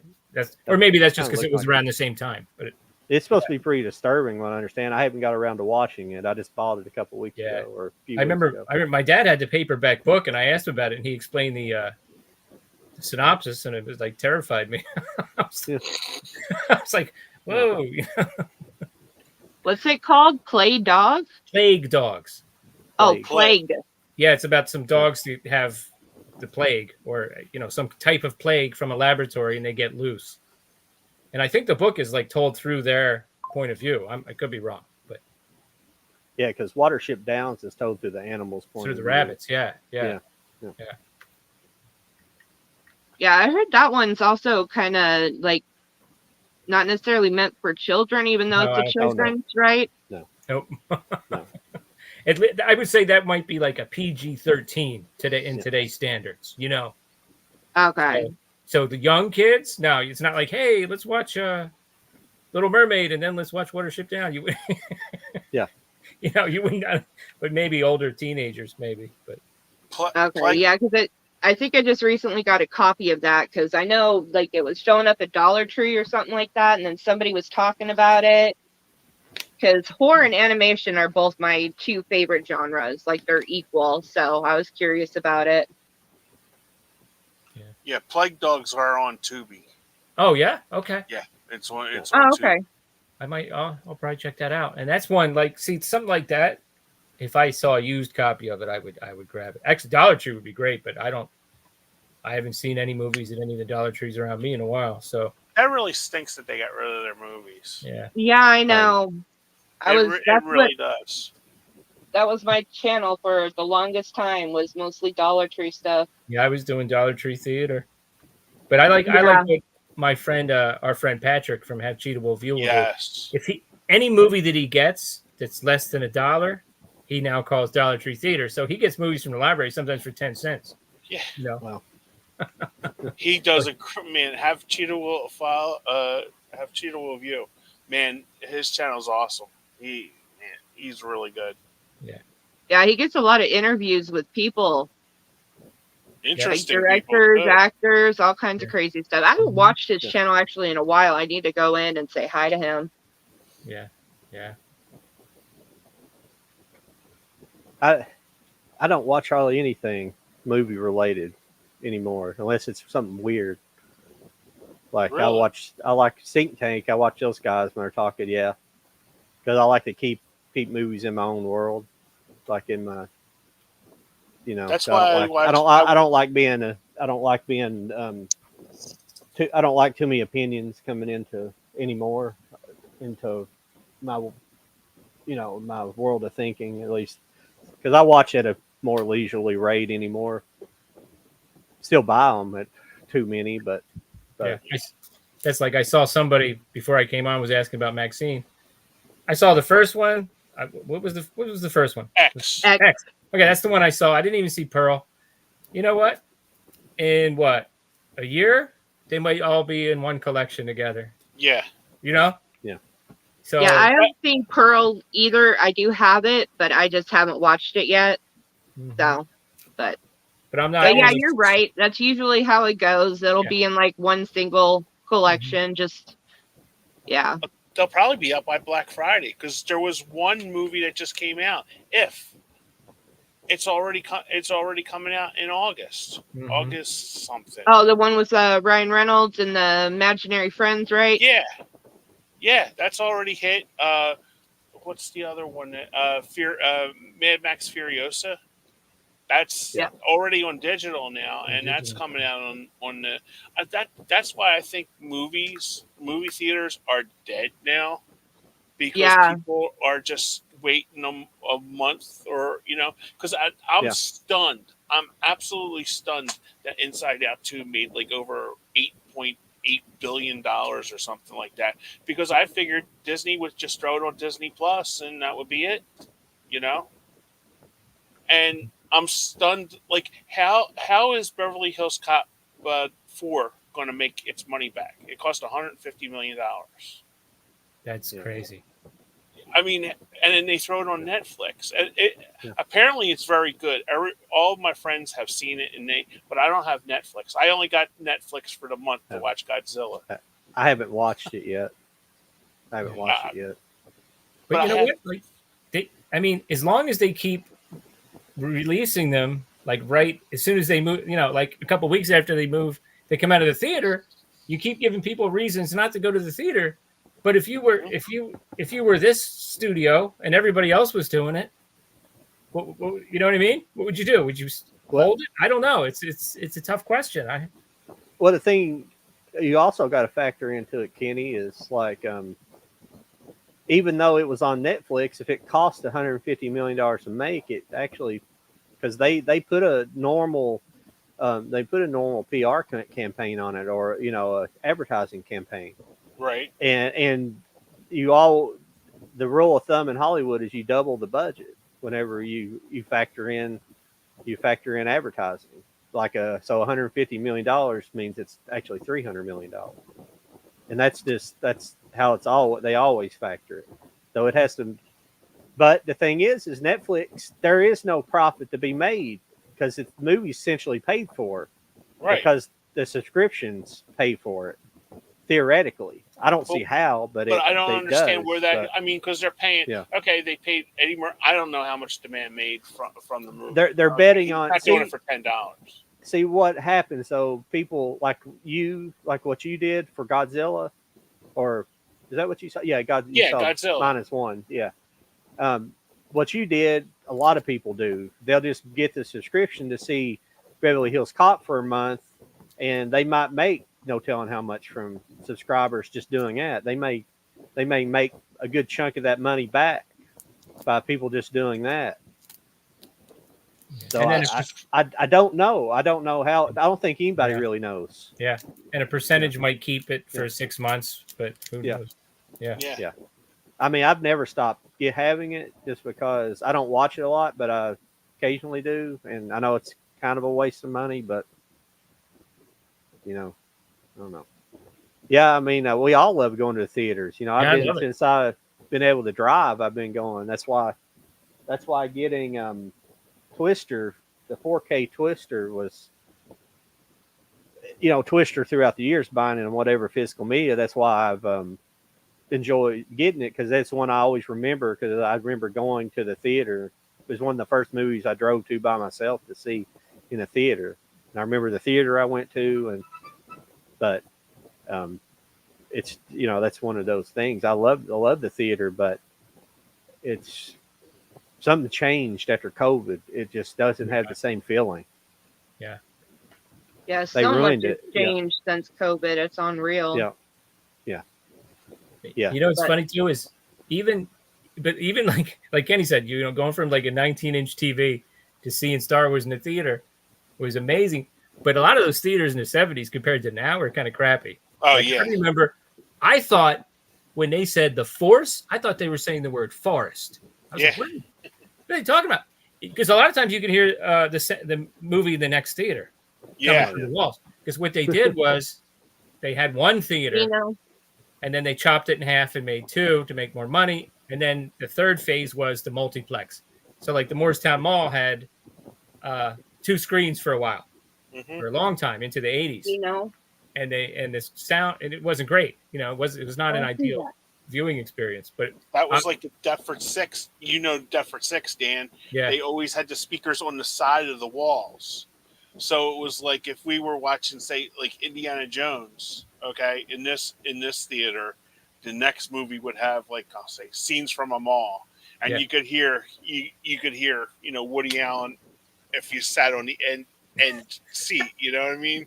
So it was like, you're like, da, da, da, da, it's like, why am I always going through this with you? It's like, but you can hear that on the other screen, Yeah. But it's a shame because I've told you before, the last movie I seen was Guardians 3, and I spent $85 between tickets and popcorn and stuff, and it's like, and then 3 months later it's on Disney Plus, and then you're going to buy a physical copy of it, so it's like, why am I going to spend close to $100, to go to the movies? Yeah. Yeah, no, I can't imagine families. Oh, sorry, go ahead. No, I was just going to say, I don't know how families are doing it. I mean, it's just rough for everybody, just going to the grocery, So I don't know how a family of 4 goes to the theater at the prices they are. And it's been like that for the movie process hadn't really changed for the last 10 years. I mean, they're still 22. Well, here they're about 20 for an IMAX or something. You don't have to go to the IMAX. You can spend 10 to go to the regular. But in general, in a lot of your guys' areas, I don't know where Mr. Dan is, but like in the big cities, you're no telling how much you have to pay for an IMAX. You probably pay $30 or $35. Yeah, well, now they got like RPX at the Moorestown Mall, like to see something like Godzilla -1. If you can, are you going to go see it in the RPX? Of course, if you know what I mean. Like for me, if I'm going to the theater, I want the full experience. But I also don't get any concessions or anything, so I do save a little money there. But don't knock over the phone. Yeah, we had kids with us, so it was like you're going to get popcorn and drinks, Exactly. Right. Yeah, then that's again, where they always get you at. Yeah. Yeah. I like going to our drive-in. I like just the nostalgia, and plus you can bring in your own food and your own drinks, and you get to see 2 movies for the price of one. I think it's only $10 to $12 a person. Could be wrong. I don't remember the price, but it's like $10. Yeah. Are they still running them this summer, Katie? Because I remember when you and your boyfriend went last year, and are they still running it this year? Oh yeah, it's all year long. Oh, okay. Yeah, it only closes. I think just when it's raining, even when it's cold out. I think. Oh God, that's every fucking where. Sorry, guys. Sorry. But you're in Texas though too, aren't you? So it probably don't get super cold. No, it can get cold here. It snows here from time to time. Not every single year, just depends. And it does it gets below freezing here. Basically every year. Just the snow and the ice, it all just depends because we have bipolar weather here. So Now, do they play first run movies there, or do they play like classic movies? Like, do they have like an '80s classic weekend where you go see like Back to the Future and Teen Wolf, or Yeah, no. I never posted the video, but I did actually make the video. They played Nightmare Before Christmas for the 30th anniversary. Oh, neat. They played that at the drive-in, and then they were playing Hocus Pocus as the double feature, and then on because they have 3 screens. On the other screen, they were doing, I think, Nightmare on Elm Street was something else, and then, or it might have been only 2 screens that were open that day. I don't remember, but of course, I had to go and see Nightmare because it was Nightmare Before Christmas. So, and then we also have Alamo Drafthouse. I don't know if you guys have any of those. Heard of it? Yeah. Heard of it? Yeah. Yeah, but they have all the classic movies playing all the time. I don't know how much tickets are there, but they also serve like full-blown dinners there, and have alcoholic drinks, all that kind of stuff too. I've only been there one time to see Bob's Burgers, the movie. I think it was 2 years ago now because it came out on my birthday that year. And they actually had a special menu for Bob's Burgers, so we ordered food and everything too. I think for me and my boyfriend, it was like $80 or something. I think that includes the tip though too. Included the tip. Yeah. So, but yeah, no, the drive-in is where I always choose to go because, like I said, it's cheaper. You just turn on the radio to the station they say for that screen, and then you could bring in your own food, your own drinks. You could smoke. You can have the radio turned up as loud or as low as you want. You are in control. So much better. Yeah.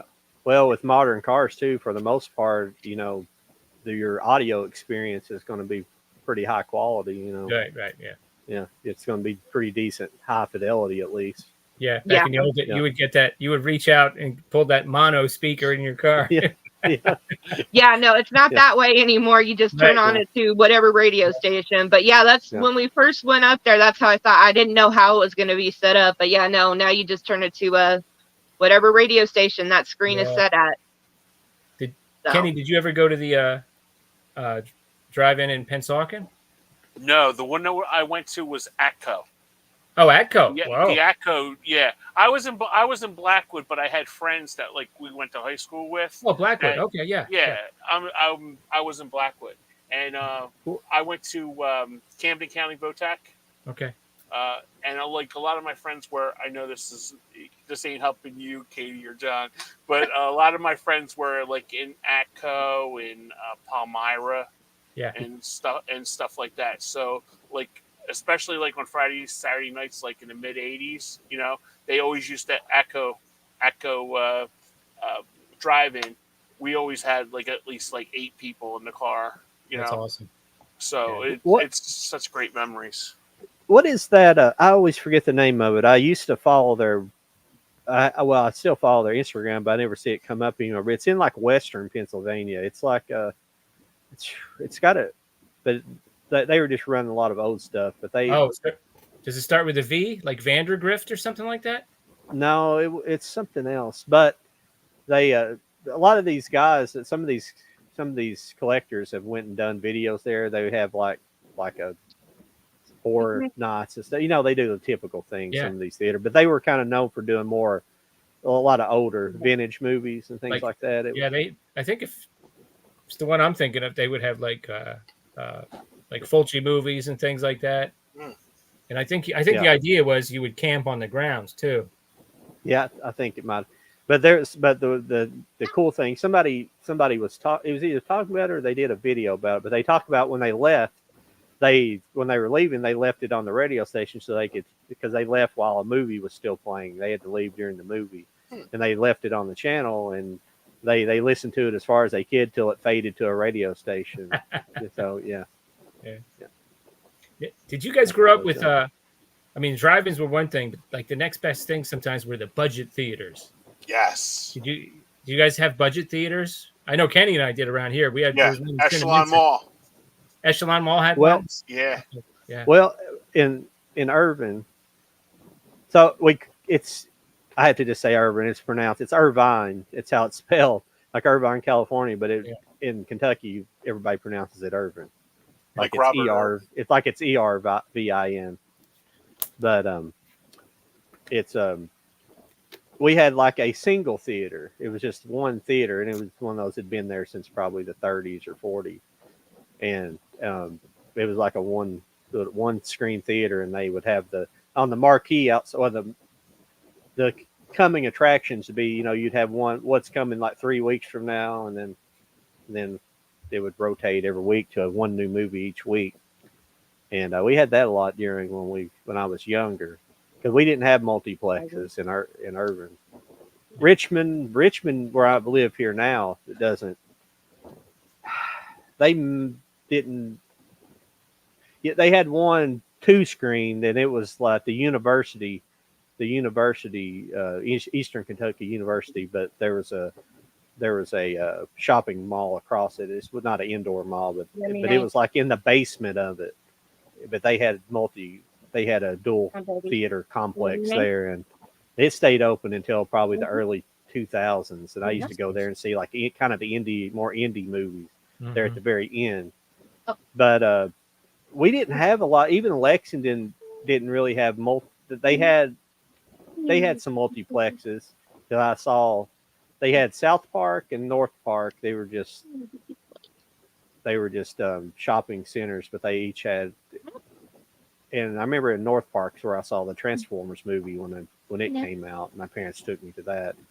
South Park stayed open. That South Park is where I remember seeing Pulp Fiction, and I think the last movie I saw there was Hustle and Flow, and then it closed a couple years because by then all the Cinemark they'd built like 2 or 3 big multiplexes and stuff like that. Yeah. Sorry, I bored you with another story. No, that's interesting. Yeah, I wish they still had those. I guess now what they do is they just bring the old movies. They have special showings at like the multiplexes, like Regal. Like I've seen They Live and Enter the Dragon and Alien. Oh wow! In the past couple years. No. So Nice. you don't. But I guess the budget ones would show movies like that were like 6 months old, right? Yeah. And so they weren't on video yet because it used to take a long time to get to video. Yeah. So you would go and pay like $2. Yeah. That was like a deal. Like if you had nothing else to do, like that we would go to the Cinema Theater and watch something, Yeah, because the Echelon had 2 theaters, and all of them were $2 to get in. Yeah. And it was like, and I remember this vividly. They played when it came out of the theaters, Batman Returns, the Michelle Pfeiffer one, and they played Pulp Fiction, and that was like 2 years difference. It was Right. like we went to see Pulp Fiction, and next theater they had Batman Returns. So it was like I remember they were open till I think the last one. That's when they did midnight movies back then too. And I remember we went to see Batman, and then I had heard about this Pulp Fiction movie, and my buddy's like, "Oh no, we seen that at the midnight showing, and there was like 8 of us in there, and then it just started like." Getting like bigger and bigger and bigger. So I don't know if that was like they had just like they wanted to test the screen before it went to like Deptford 8 or Deptford 6 or something like or something like that. But I remember we were there. There was 8 people in that theater when we seen Pulp Fiction. Where when we went to see Batman Returns, it was a full theater. So I don't like I said I don't know if they were testing it for Deptford 6 or Deptford 8. Yeah, because it definitely ended up being a big hit too. Because I think my theater was full when I went and seen it, but I can't. That was when I was probably 14 or 15. Because my friend's brother drove us. He could drive, so he was 2 years older. So we were 14 or 15. So we went to it even before we. See, back then you could get into for the most part you could get in if you were under 17. If they The only one that they ever checked was when Showgirls came out, and you bought them at the ticket counter, and we had 2 New Jersey state troopers at the damn Deptford 8 standing there checking IDs as you went through. What? That's the God's honest truth. And they were sitting outside, literally sitting outside. And I said to my brother, I said, Well, I'm glad you're over 21, my friend. Because there's no sneaking in. Because my friends worked at the movie theater, so they would just say, "Hey, you want to go see Can't Hardly Wait today? Go ahead, go ahead. Sneak. Go in. So it was like, yeah. I remember that movie is not that pornographic. I'm not really. I mean, it's but it was kind of so raunchy, media. but not, It was so media hype, John. media At the hype. time. Yeah. NC-17. Well, C if it would have been any other actress, it would have probably nobody would have cared. But it was like she came from like a Saved by the Bell. a teen. He was a teen in a big hit teen comedy television show. So and it was a big deal that somebody like that basically went and done. Was naked in a movie. Mm. Yeah. They even marketed it that way. See Elizabeth Berkley, you've never seen her before. It's like, I haven't seen her nude. What's her? Yeah, I missed that episode. Was that the caffeine pills where she was hooked on the caffeine pills? Did I miss that segment with her and Slater? Maybe I remember it happening when it happened a couple years ago, but I'd forgot all about Dustin Diamond dying. Yeah, I'd forgot all about it, and it was pretty. I seen somebody made a video about it. Some guy made a video about it, and I forgot all about that. The little boy from Alf just died yesterday. Yeah. Mm-hmm. Yeah. That's a series I need to buy, and I just haven't done it yet. It's not really. I don't know if I really want. I have like the first season I bought a long time ago, and I haven't been able to pull the trigger on it. It's like 50 it's like $60 or something for the. Oh, I got it at Walmart for 20. But this full ain't the series. It's the whole series, but this is not the one that has all the Mike had like the one with the movies and the animated special. This is just the episodes. Okay. This is one they put out a while ago. Oh. Yeah, I even looked on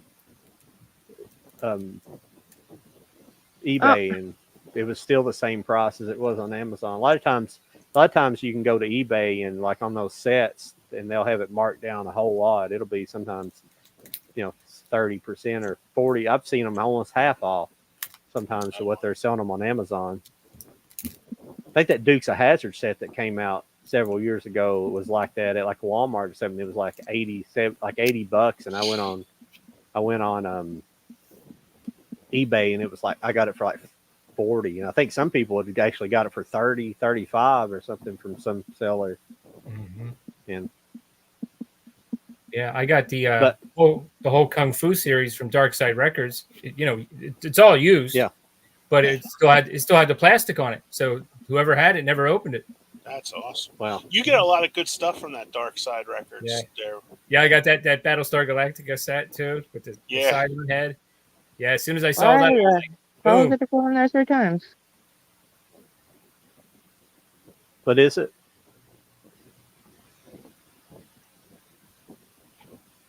Katie, you there? I don't know. She texted this, and then I don't know. She might be having some problems there. Because Sydney asked, what horror movies do you repeatedly watch over and over? So for me, it would be like a lot of the Hammer ones. Okay. Yeah, a lot of those, the Frankenstein and Dracula series. I watched those a bunch of times.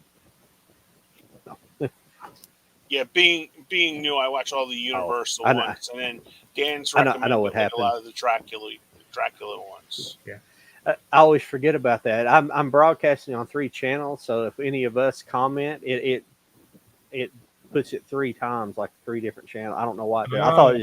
I thought that just happened for me, but it weird. does it for all of us. If we comment in the chat, it'll duplicate it 3 times. Oh, yeah. Interesting. She must have had some problems there. But I was going to tell. Before you came on, I was showing them the Twister 4K. I don't know if you picked that up yet. And the transfer is really good. Yeah, it's excellent. Mm-hmm. It looked really, really good because the movie's kind of dark, because you're in a storm pretty much for the most of the movie, and the blacks look really good in it. It looks. And my theory behind it is, you remember several years ago, before Disney bought Fox, that they rumored that they were going to release it on 4K, and then it disappeared after after Disney bought. You know how they Disney were like, well, we're not going to release anything basically. Yeah. In the backlog. My feeling is Fox probably had it already scanned for 4K, and it just never got released because they did this because Fox scanned A New Hope as well. Like if you watch if you buy the 4K releases of Star Wars, the New Hope is the best of the three originals because Fox actually did the scan for New Hope. Because I think even before the new movies had started coming out, what's his guy who directed the first one? I always forget his name. But he was talking about how he had saw a copy. They played a copy of it. I guess they projected a copy of the 4K for him. Who did that? Twister? Oh, Jar Jar Abrams. Oh, okay. J.J. Abrams. Call him Jar Jar Abrams. Jar Jar Binks. But yeah, he had said that he got to see the 4K like back in like 2013 or 14, a long time before it actually came out on disc. So I assume that's probably what happened with Twister. They probably Katie, if you're still watching, when you didn't connect correctly whenever you tried to come back in, so I don't know what's going on. But yeah, it looks really good. Looks really good. This looked really good too. I don't know if anybody picked that up. The 4K. I saw that some people had picked it up, but yeah. I think Seven Samurai's coming out on 4K or something. That was like big news the other day. Yeah. I picked this up. This is a good movie. I hadn't seen it before, but Last Samurai. Oh yeah. I think it may have came out on 4K, but I bought this is just a Blu-ray. There's no need to rebuy it in 4K. I don't think. But yeah, I think they reduced it. Yeah, I think it did just come out in 4K. I think that's like when you go on Criterion now. I think that's like the first thing you see. Because I bought this in my Barnes and Noble the other day, and I had no idea. I hadn't looked at what was coming this week, and I just picked this up, which I don't care because I just paid $20 for this one, you know. So the 4K would have been probably 30s still. So, and the transfer's fine on this. Yeah, I guess I went in too late. I just looked around in Barnes and Nobles. I didn't see hardly anything, Criterion wise, but. Yeah, I gotta get that movie. Somebody used to have a video on YouTube. Don't you hate it when YouTube does this?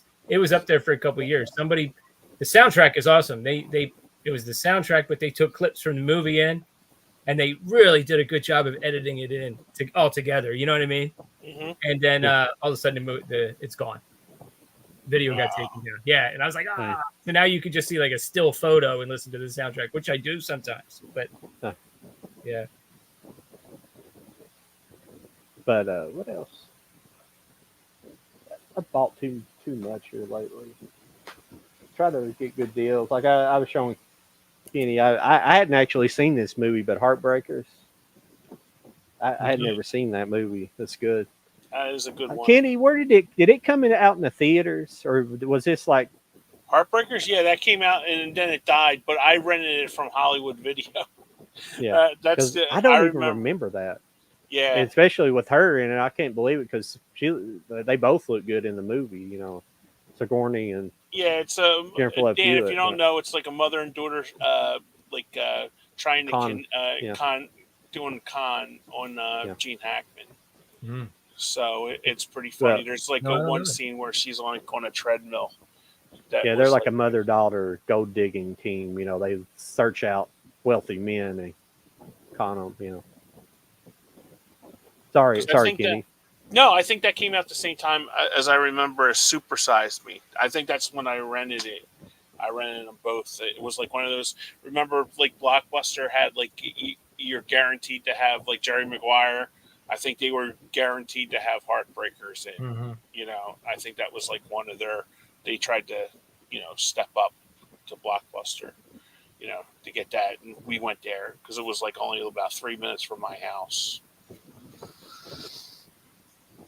on Blackwood Clementon Road, if you're familiar with that, Dan. It was right next to Cherrywood Liquors.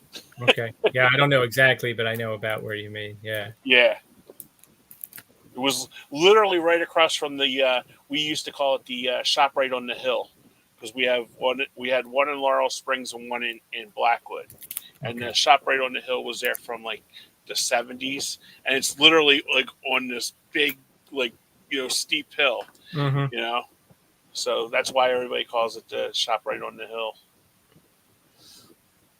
Now this one, this 4K, I don't know if it's really worth. I mean, animation is generally, it usually don't look much better upscaled. But the problem with this one that I've never really hang on a second. That I've never really noticed before is where it was. Sorry about that. I was trying to interact with the chat, and then somehow everything just got screwed up. So I apologize. Okay. It's okay. Right. Yeah, I'm sorry we didn't quit talking so you could respond to her question. Oh no, it's okay. I didn't want to interrupt or anything. That's why I was like, I'll just pop into the chat, and then I've never done that before, so that's why I was like, okay, something went wrong. I don't know what the hell is going on. Yeah. Well, I'm always afraid to touch things. Yeah, I know. I was too, but then I thought it would just be so easy. You just, I just turned the camera off for a second because, of course, I'm doing everything on my phone, and then I click chat so that way I can turn my phone upright and type, but obviously not. So sorry.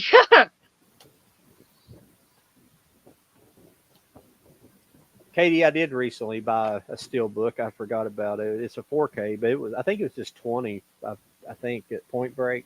Oh, okay. I do like the cover on this. Yeah, no, that's a nice one. But my problem with South Park is, I think where it's so highly where the scam was so detailed that you can actually see. Maybe you can do it in others. I've not paid attention to the Blu-ray, but I know you can see the backing with that whatever they were backing, what they were putting their cells on to scan it into the into the cameras. I don't know what that equipment's called for scanning stuff into animated cells into the film, but that process, you could see like the backing, whatever was behind those cells, because you could see the little pixel. And I've never paid attention to that before. Maybe it's like that in South Park always, but I've never paid attention to it. The sound's great. That's another reason I was telling Katie earlier that, that's very impressive about 4K is because you got really big sound most of the time. Really, they really with all the. It's really, I guess, has to do with they can kind of uncompress the sound. It's not so compressed, the audio, and it really makes it really big, like it would be in a theater. But that's kind of one of those movies. Like I was telling Kenny the other day, there's some movies that I'll buy on any form. I'll buy on all formats. It's not every movie, but I've got probably 5 or 10 movies that I'll buy, like The Big Lebowski. I'll go buy it. Now I'm not going to buy multiple copies of the same format. I'm not going to buy 5 different 4Ks, releases, but I'm gonna buy it on like DVD, Blu-ray, 4K. I even have it on Laserdisc. Yeah, no, that's what I do with Nightmare Before Christmas. Like I just got the VHS finally for it. So I have it on VHS. I have 2 different DVD copies or Blu-ray copies. I have the 2 different steelbooks for it. Now all I need is a Laserdisc for it, which is expensive. I found someone on Whatnot who was selling a sealed copy of it, but it was $70. Mm-hmm. Holy shit. Yeah. Wow. So, but that's because everybody is now so obsessed with Nightmare Before Christmas and everything, and it's just like, I wish it would go back to being a niche thing, because I've been in love with it since I was in high school, which is like over 20 years now since I graduated. So, I miss those times, but now it's over. YouTube has made everything like that. Yeah. Well, Mr. Dan, no, it's kind of true. Yeah, I collect media Mr. Dan collects Hot Wheels, and I collect some. I'm not a super serious collector, but I mean, you can't go to a store; they're wiped out always because people have all these channels on YouTube, and you can't find anything because like certain things are popular, certain cars are popular, and everybody's got to have them. So everybody goes in. If they find 3 of them, they'll take all 3 of them. Yeah, yeah. So, well, it used to be you would have to go find somebody's 10-minute long video and watch it, but now they're putting shorts up. It's like if you find this car, take it. It's like, okay, thanks.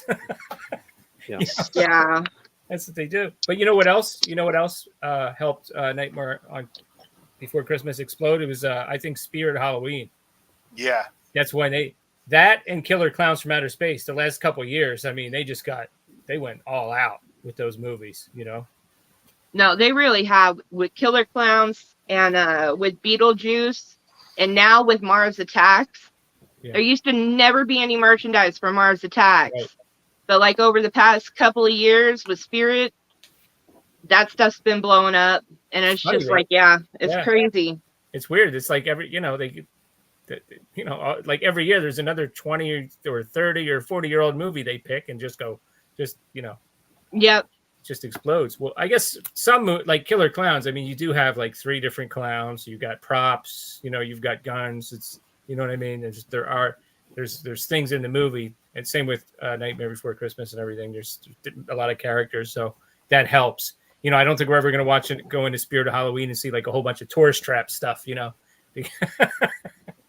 I'm really surprised they didn't do it with Willy's Wonderland. Yeah.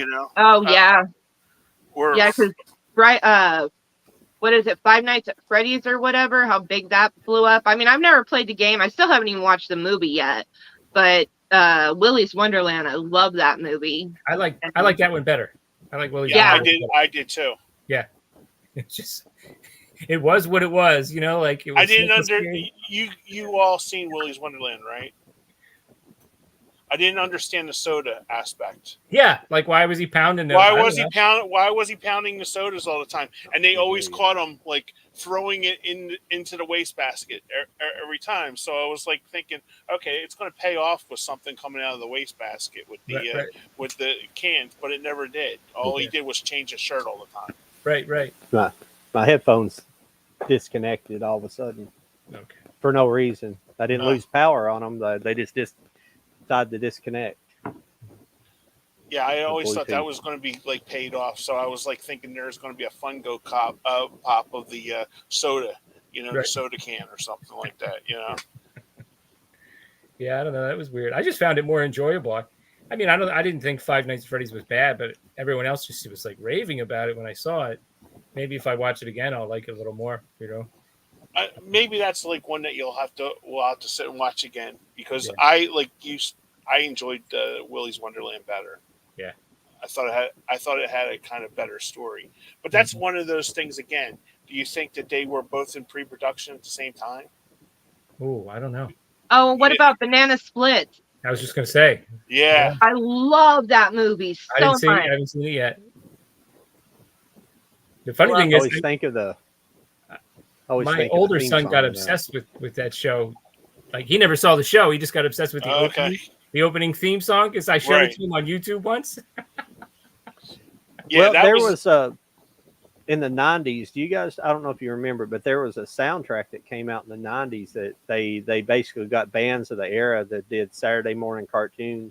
It was called Saturday Morning Cartoons Greatest Hits. Yeah. And that was one of the. Yeah, there's a video. Drew Barrymore hosted it with her VHS. friends. Yep. I rented it. Drew Barrymore was on it. So yeah, we would put it on at the video store all the time. Oh, okay. Yeah, Bugaloos, all those. Yes. Sigmund the Sea Monster. Yep. Sid and Marty Cross Saturdays. What's your favorite movie in the drama, mystery, suspense, thriller? Thrillers are good. I love thrillers and suspense. All of those, actually. Yeah. Suspense. My personal favorite, 3 Days of the Condor.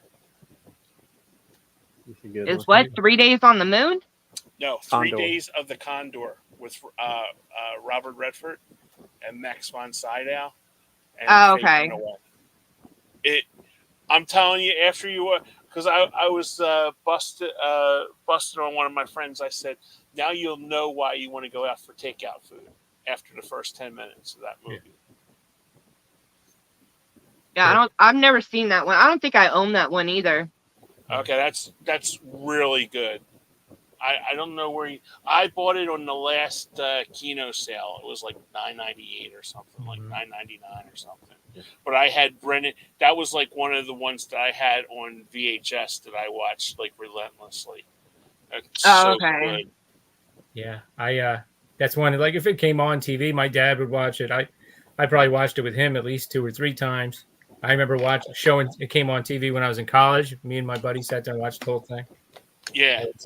Yeah, political thrillers. That was another big thing in the 70s, you know. Oh yeah, All the President's Men. Yeah, all those kind of things. That was a good one. one. What was that one that I just watched it. It was on the Kino sale, but I didn't buy it because I seen it on the Tubi. It's with James. See, I didn't know James Colburn was a leading man. You know, and I just it'll come to me. If I don't, I'll just leave it on the message. It's like the Encino. Oh, the Internecine Project. That's it. Yes. Strange title. Good. I had never heard of that either, and that's when I found it on YouTube. I watched it. I was like, "Holy!" That's shit. Where I think I seen it on your channel, Dan. Yeah, and then I found it on Kino. I was like, "Yoink!" For less than $10. It was like, "Heck yeah!" Great movie. What a concept. Of course, I love the way that you couldn't make that today. Oh. Because he has to use a regular landline to do his plan. And everyone has a different set of instructions. You have to let it ring 3 times before you pick up. You have to let it ring 2 times. You know, cell phones would just ruin that whole plot. Exactly. Who was the girl? Mel, the woman in that. Man, she was gorgeous. Yeah. I only seen her when she was like older, That's in the 80s and 90s. Yeah. No, I gotta look that up. I can't remember the woman, but man, she was really gorgeous in that movie. God, how about you, Katie? What do you got? I think they're considered more thriller mystery ones is like 7, right? Those are thriller mystery suspense ones. Yeah. 7 and Taking Lives, like the cop drama ones that are, they almost kind of lean towards horror a little bit, especially 7 because of how gruesome some of those crime scenes or the way he kills them are. And also Horseman. Have you guys seen that one with Dennis Quaid? Yeah. Yeah. That's pretty good. Yep. For drama stuff,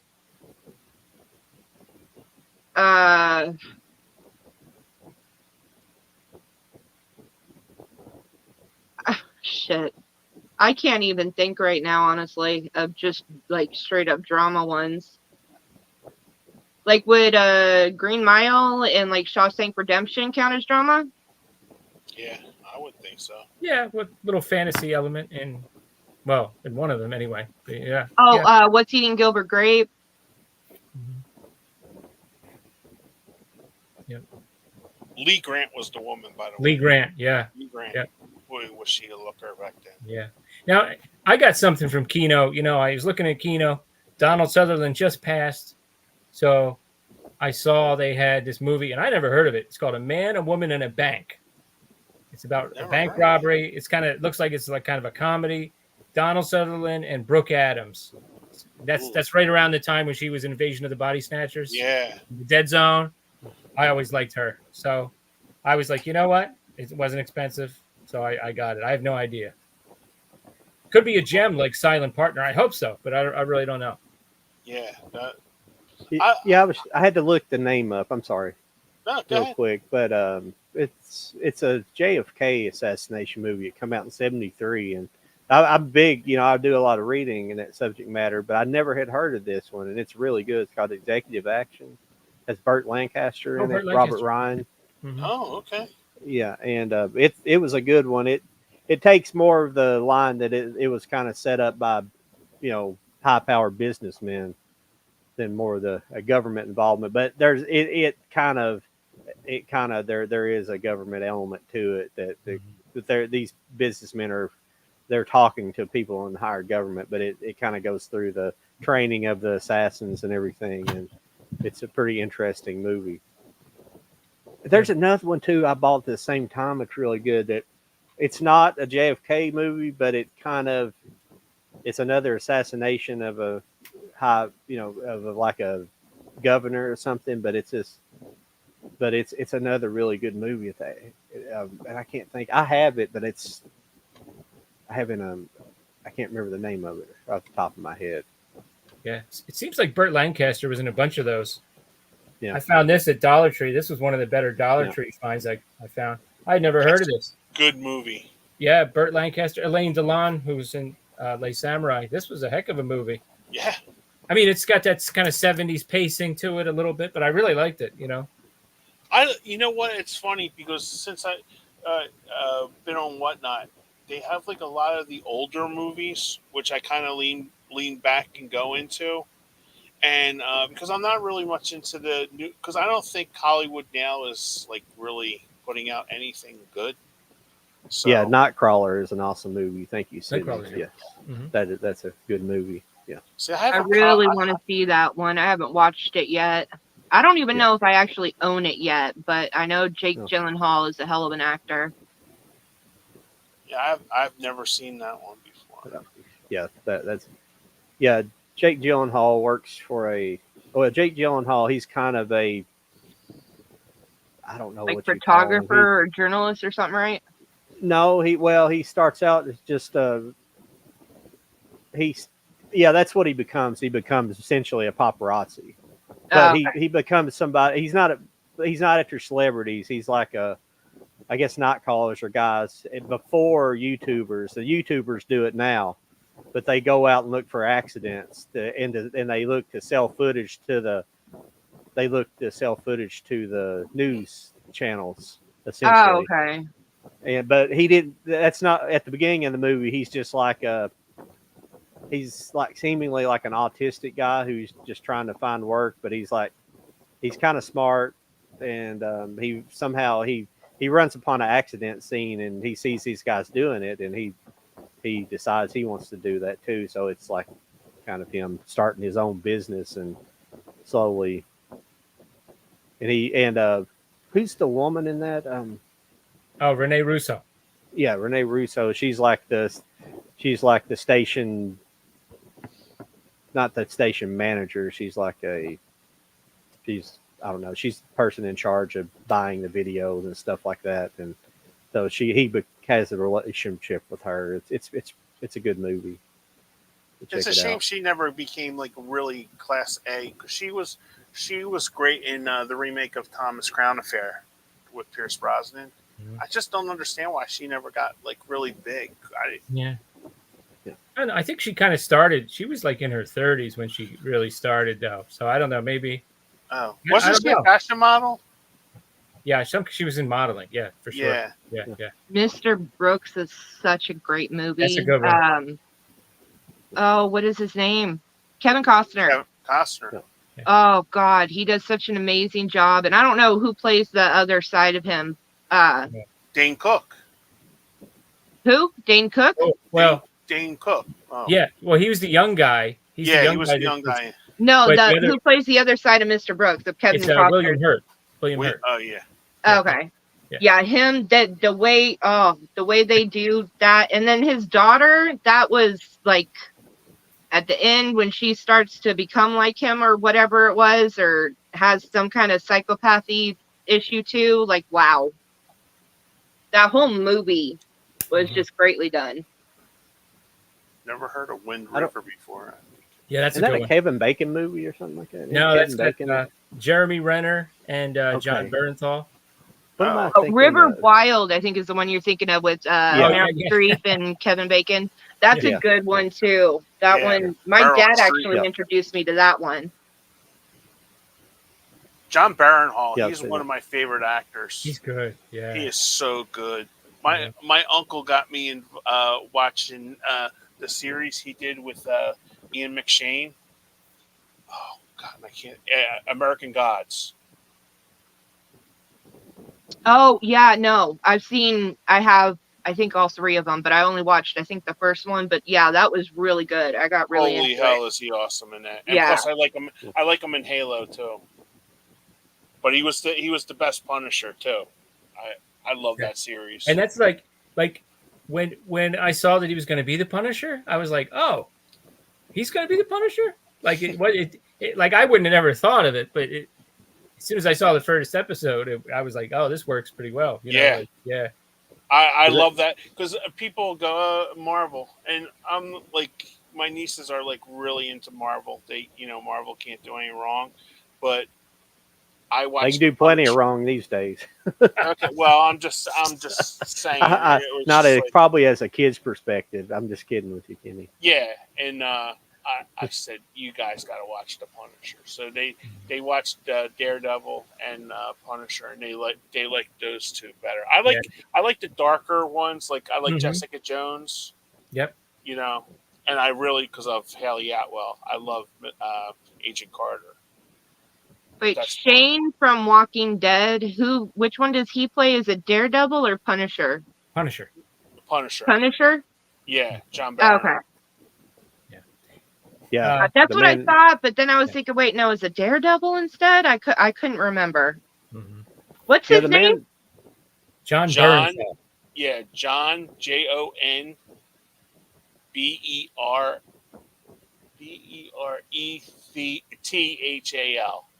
John Bernthal? Yeah, just look up one American Gods on there. He played. Okay, I was like, oh yeah, I forgot he's in American Gods too. Yeah, he's amazing. Watch him in Punisher. Let me tell you, that show is fantastic. that first man who wasn't there is good. The first scene where he comes into the hospital with his shotgun and wastes somebody, and then it's just like, holy shit! Like that was the Punisher right there. Like. I love when he goes into. I think it's season 2. The girls in that they get. He gets from the club in the motel. Yeah, and they just tear up the motel. She goes, "Who the hell are you?" Right. He goes, "Get in." Mystic River. What's the name of it? Mystic River's a very good one. The Man Who Wasn't There. That's a really good movie, but it's a very like nobody's hardly seen it and it's a Coen. I never even heard of that. Oh yeah. It came out in the early 2000s, but it was very overlooked. I saw it, but it's funny because I haven't thought about it in years. It has it has this weird like extraterrestrial thing in it, doesn't it? It's like this weird. It's like. Oh, I don't remember that, but I know they did that in one season of Fargo too. They had a random UFO that just kept showing up. Yeah. And the rest of the plot had nothing to do with that. The one guy lost track of 5 hours. He was like, "What the hell happened?" Yeah, it's actually on my checklist. You can see it checked right there, but it's not on any streaming. You have to pay for it. What's that? The Man Who Wasn't There. I've never even heard of that before, so it's on my checklist right now. Yeah, I have the DVD, but I don't think it's ever been released to Blu-ray. I could be incorrect.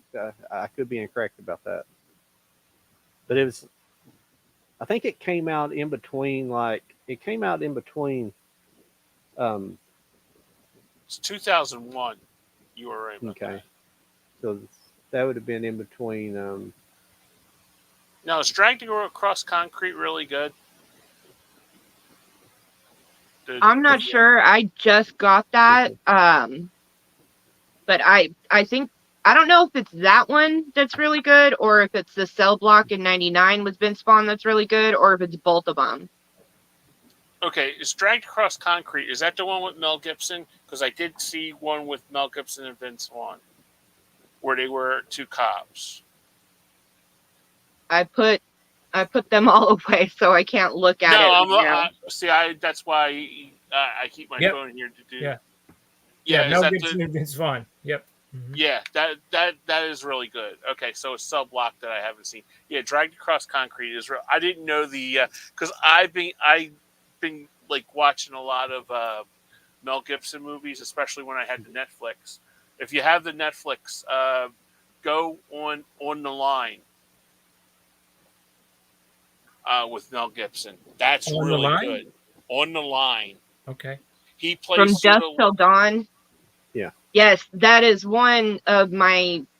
The beginning part, actually. I know this sounds kind of weird because I am a horror fan, but I actually like it better with the beginning part before they turn into vampires. I like the part with George Clooney and Quentin Tarantino and just their interaction with the family and stuff.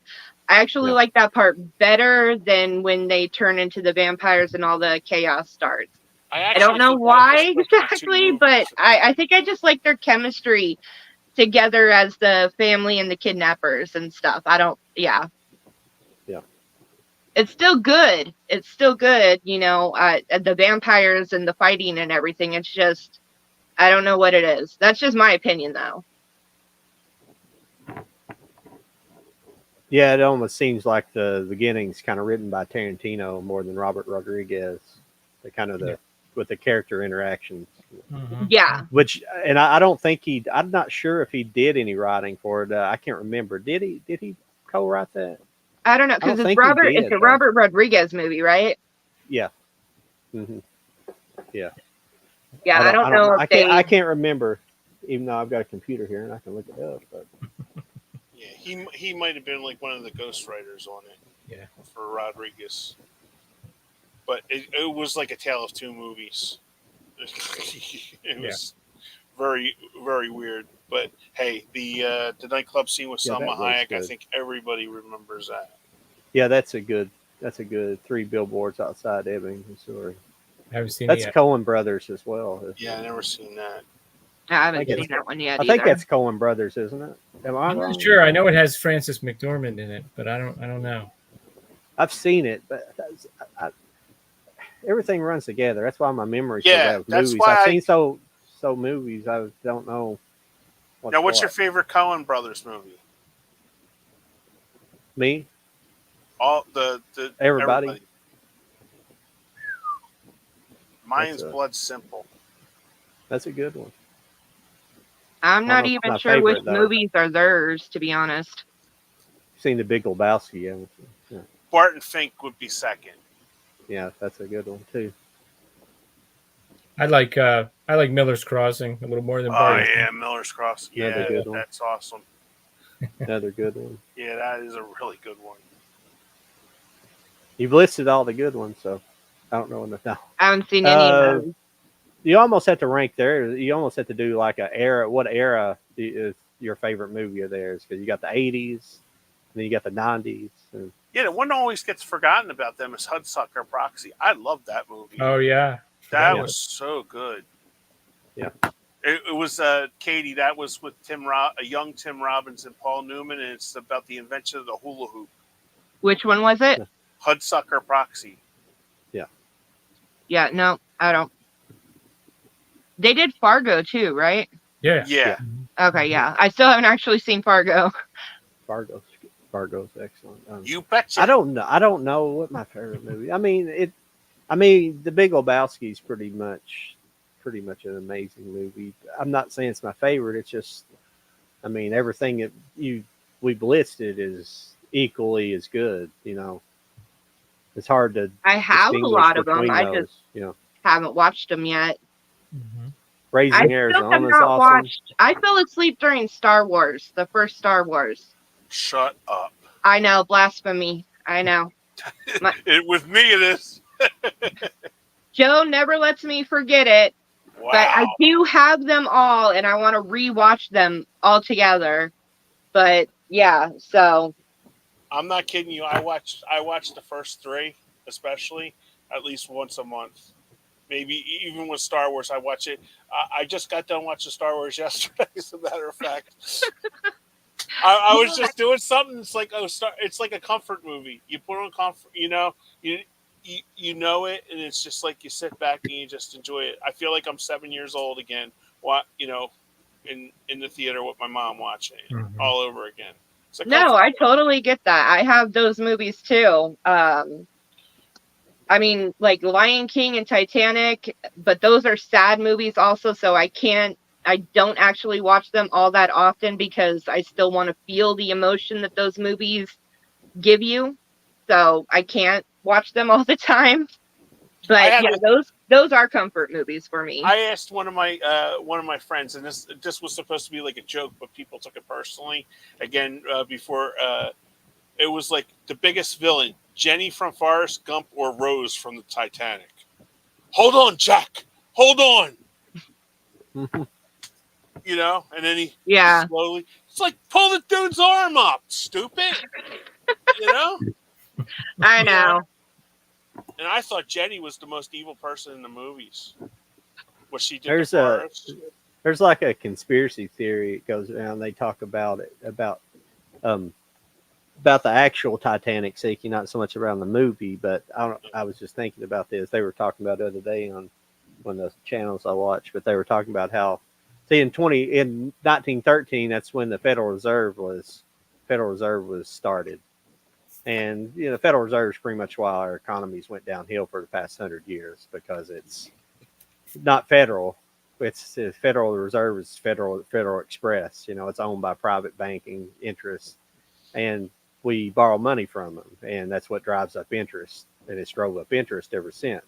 So there's a thing that there was a bunch of people on the Titanic who were the people resisting, a bunch of high end, like rich people and people in important positions are on the Titanic that were resisting the institution of the Federal Reserve, or the instating of the Federal Reserve, excuse me. And it's just a conspiracy theory, but it's interesting because it just so happens to happen at the same time. But it's a fun one. I like some of those whenever there's some actually. I've never heard that one, but that's crazy. Yeah, it's an interesting one. Aren't there a lot of the ones that survived though were the rich ones? Probably, but I don't know who. I don't know really who survived.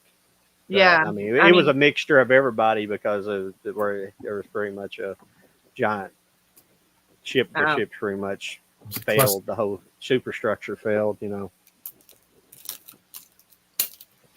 Yeah, and I just got more than likely from not. Like the 30s or whatever that's called, that has the same name, Titanic, and I didn't know there was ever any other movie just named Titanic other than the Cameron one. Mm-hmm. So that was pretty cool that I found that. What was the Titanic sister ship? Oh, Britannic? The Olympic. The Britannic? Yeah. The Olympic and the Britannic. Mm-hmm. Yeah, there was two. I forgot. Well, there's another. That was the one. It was on my mind. So the Olympic.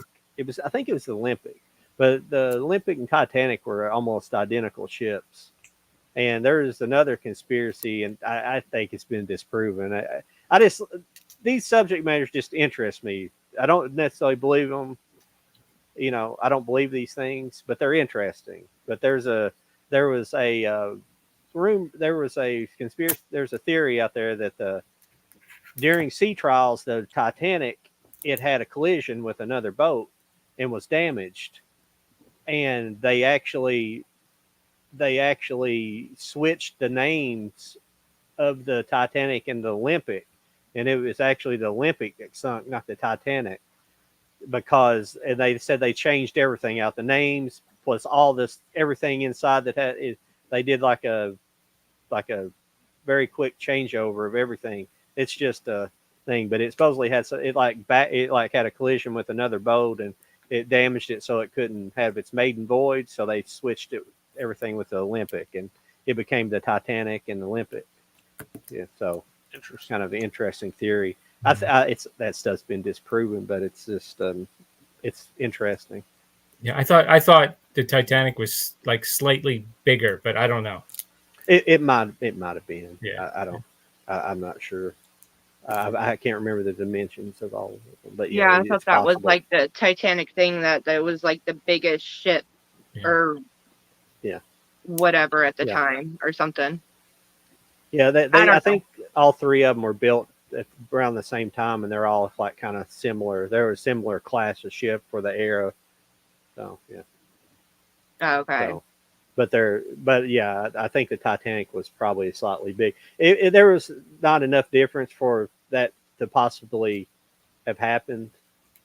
For nobody to known the difference between it. Right. Yeah. Yeah. Just such a tragedy what happened. I mean, so many just seems like little mistakes that could have changed what happened. But I mean, yeah.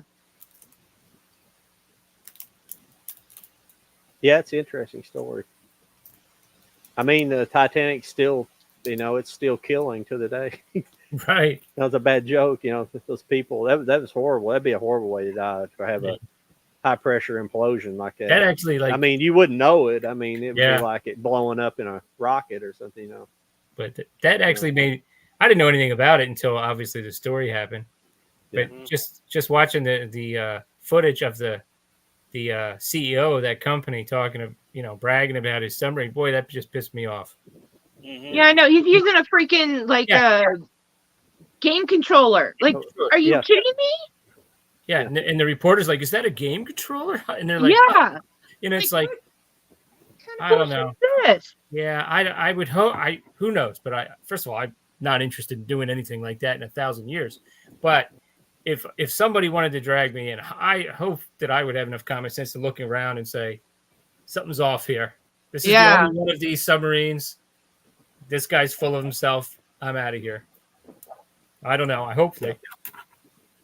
I did spend a night on the Battleship New Jersey, though, once, Kenny. Me and my older son. Really? Yeah, they had it like with one of the radio stations. They had a sleepover thing where you could stay over overnight, and then they had some activities the next day. They had like some of those almost like video games, like flight simulators and things like that. What was that like? It was pretty cool. Well, it's crazy, man.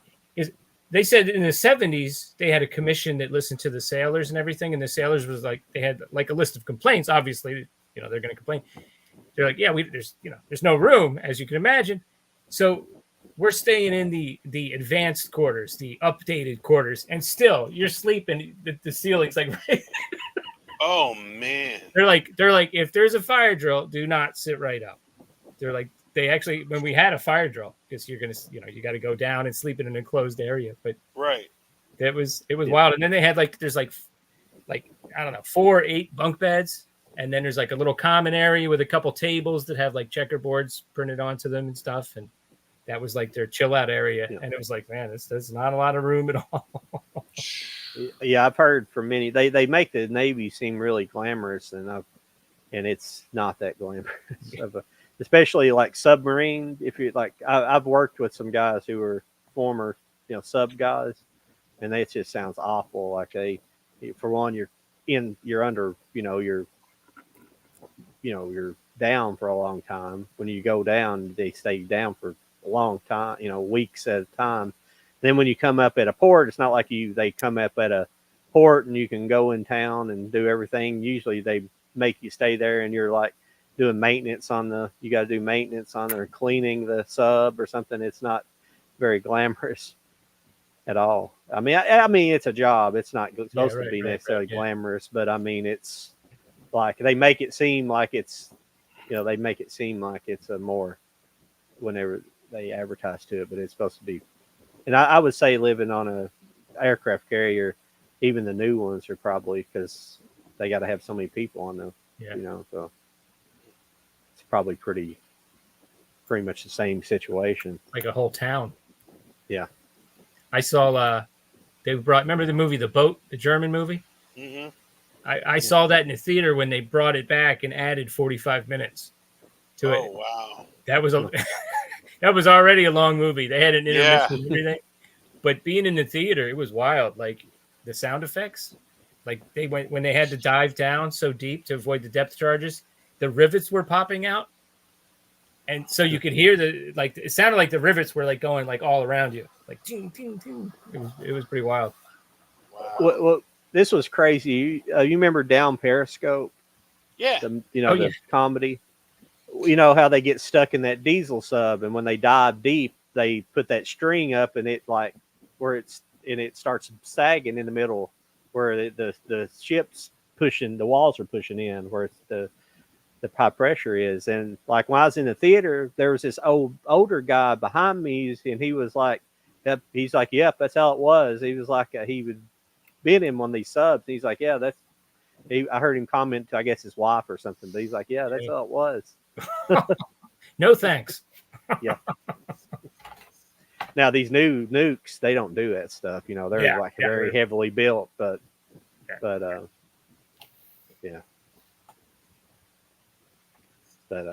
Yeah, they're.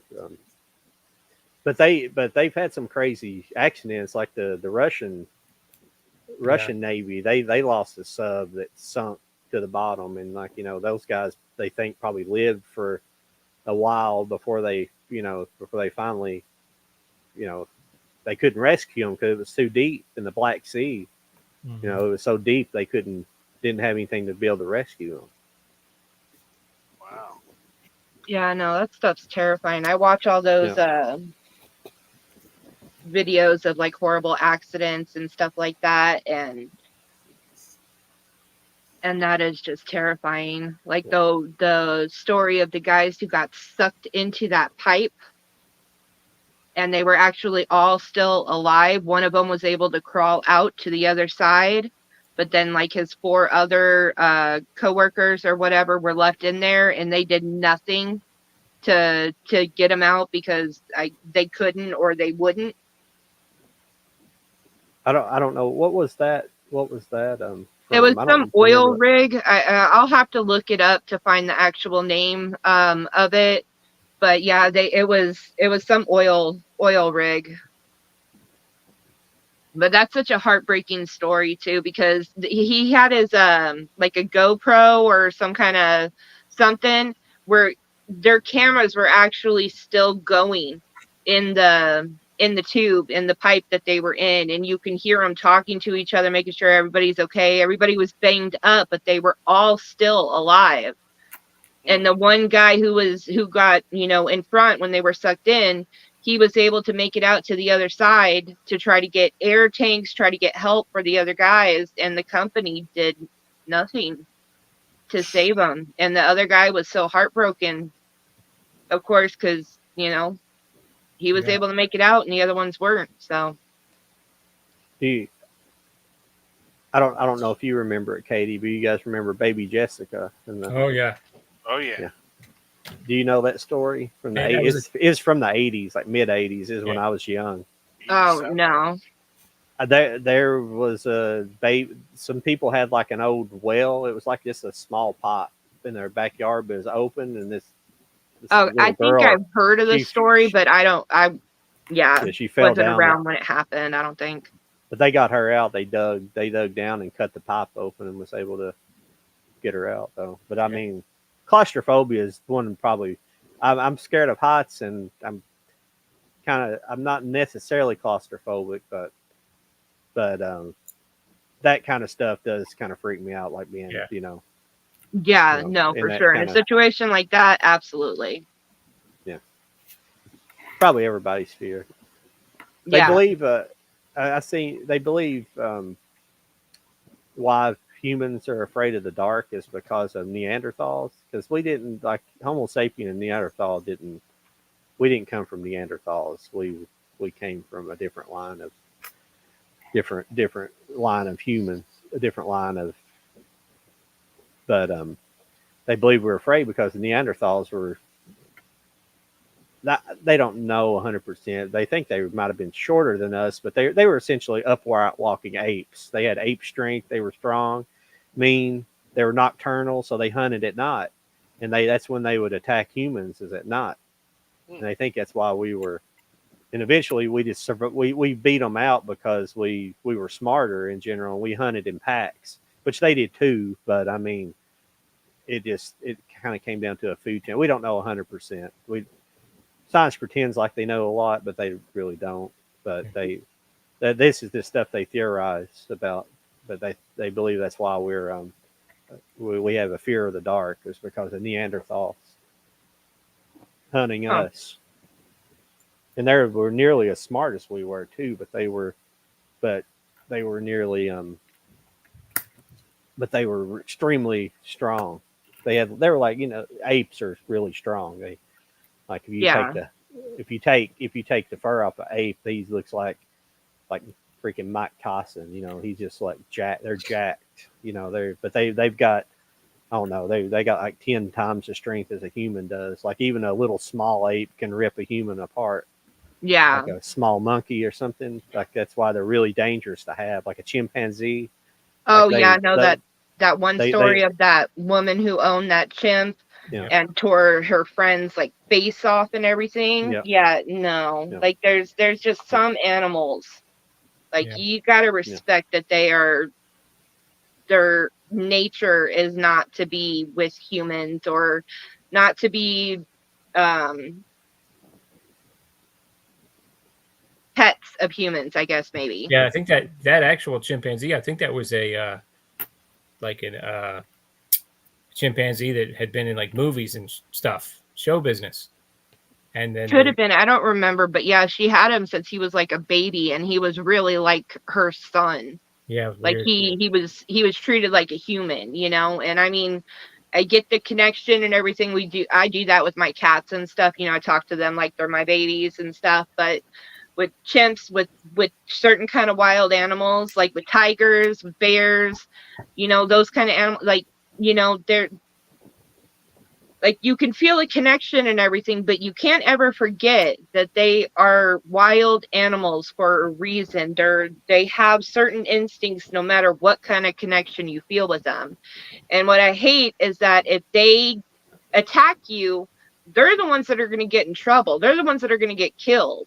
Yeah. And I hate that because that's not fair. Yeah, that police officer had to shoot the chimpanzee and he had to go to counseling about it. And then he had people, harassing him online because he shot a chimpanzee.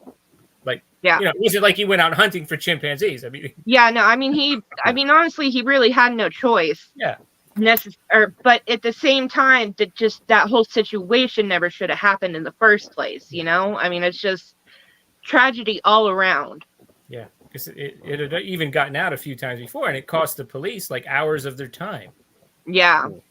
It's like, but John, you make me want to watch. Talking about Neanderthals and Cro-Magnon, you want to make me watch Quest for Fire again. Yeah. But one person put it as that Neanderthals they were strong enough to take on a lion head to head and rip it to shreds. That's how big and mean Neanderthals were. That's crazy. A lot is wrong about the way history talks about our past, but because when you look at the past, especially when you get into like beyond 10,000 years ago,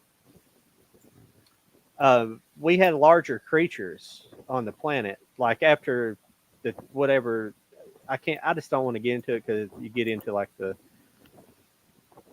the Younger Dryas impact theories and stuff like that. What caused the biblical Great Flood was probably real. It wasn't a global flood like it talks about in the Bible, but it was essentially a comet or an asteroid striking the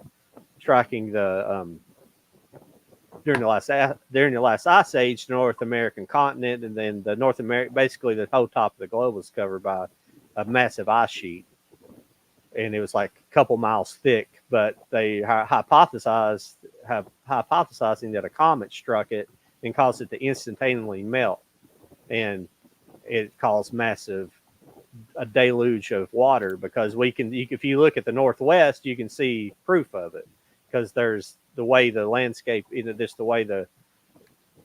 I'm not a geologist, but geologists have looked. They've been in the last couple of decades they've been studying it. But the thing is before then the North American continent had like gigantic. It's called megafauna. Yeah. And megafauna are just creatures. We're megafauna, but they had big. But you had big woolly mammoths, but you had dire wolves, you had saber-toothed cats, and these things were huge. And you had long-faced bear, and you think bears are scary now. A long-faced bear is probably 3 times the size of a bear. It looks like a horse and a bear combined. Big, long legs, could run really fast, huge. So humans couldn't really exist very successfully alongside a lot of this stuff. We did, but you also got to think that you had to have a creature there that could compete with these things, and like the Neanderthal makes sense. See, and a lot they believe that's the reason why all these creatures died out too. They say, well, we overhunted them. We were overhunting them. Yeah, we were going out and overhunting long-faced bears and dire wolves and stuff like that. No.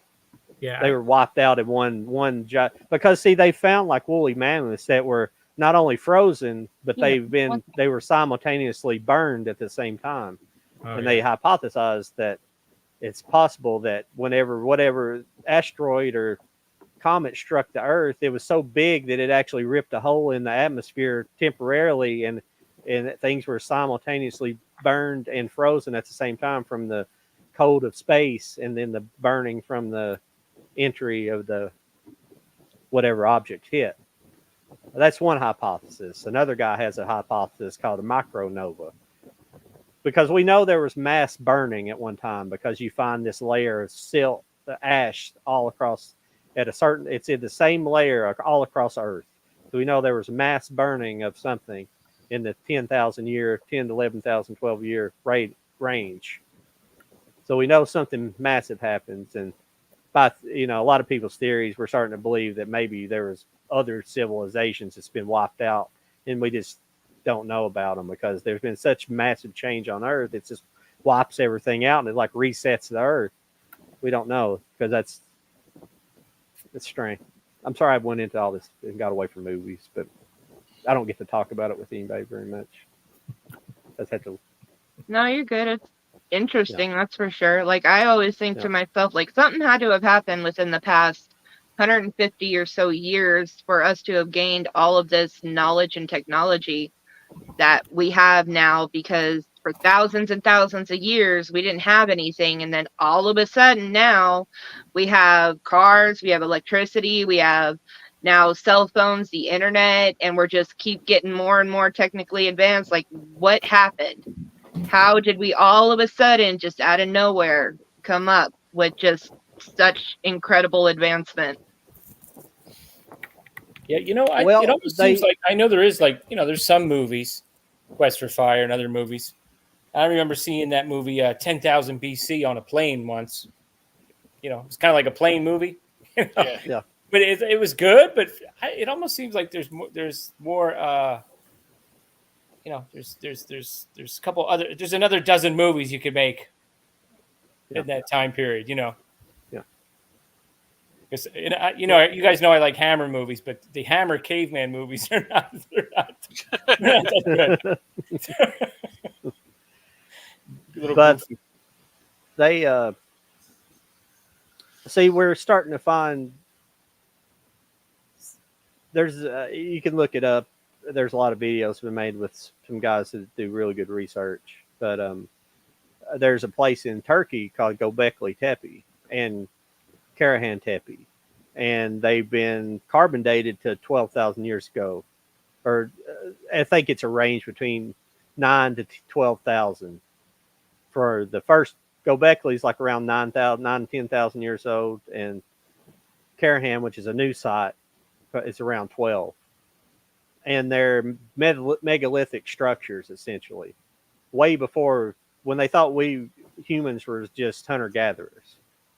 So all that stuff's just been found with, I think it was originally found in the 90s. And that's the stuff I get into watching these guys who go around and there's been people, go to Egypt and they start, the people that's been in Egypt, they're like, the archaeologists been there. They don't. It's like they're like gatekeepers or something. They only want and the Egyptian government wants it too. They want it to be Egyptian, and I think a lot of the stuff in Egypt was made, especially the Great Pyramids and the Sphinx was there way before the first dynasty. And see, that's the thing about them. The first dynasty in Egypt supposedly built the pyramids, but everything that came after that was much crappier. Right. Yeah. It was copies of what they had done. Yeah. And the Sphinx, like there's a geologist called, his name is Robert Schoch, and he went to Egypt in the 90s, and he looked at the Sphinx, and he's like, well, that looks like water erosion on the Sphinx. He's like, how do you have that much water erosion in the desert? And every time the Sphinx has been found, it was found back in, the Sphinx was found back in the during the dynastic times. It was rediscovered. It was rediscovered during the dynastic Egyptian time. And it was buried in sand. The last time there was water, any kind of rainfall to amount to anything, was 10, 12,000 years ago in Egypt. And clearly the Sphinx the head's been recarved. It was probably originally a giant lion.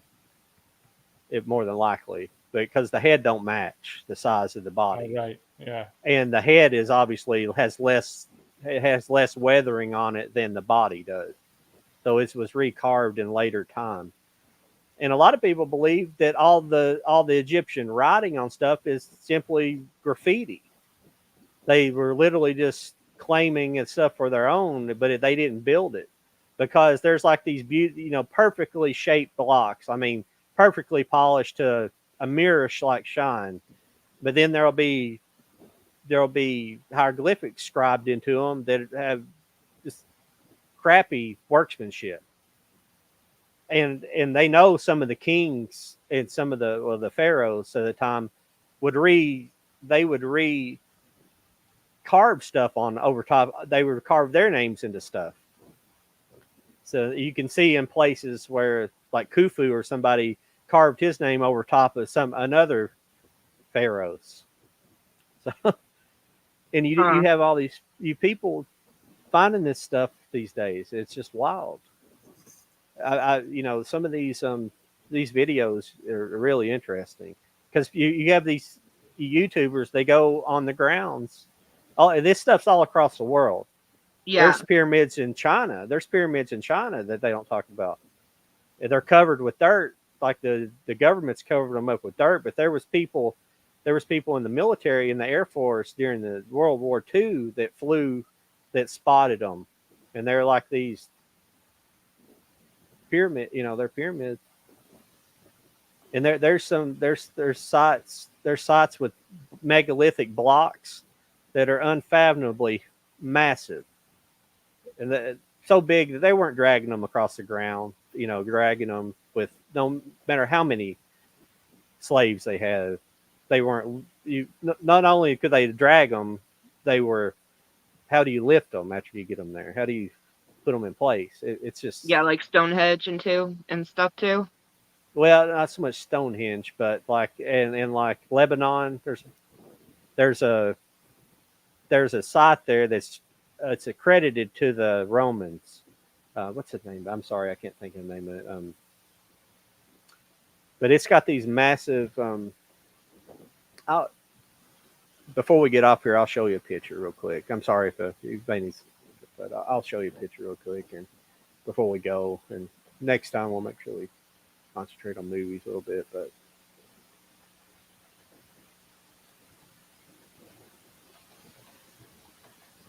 or where there's like a whole town or city carved into like that mountaintop or whatever too. Forget where that's at, like Peru or something like that. Yeah, that's Oh, well, you talking? Yeah. Hang on a second.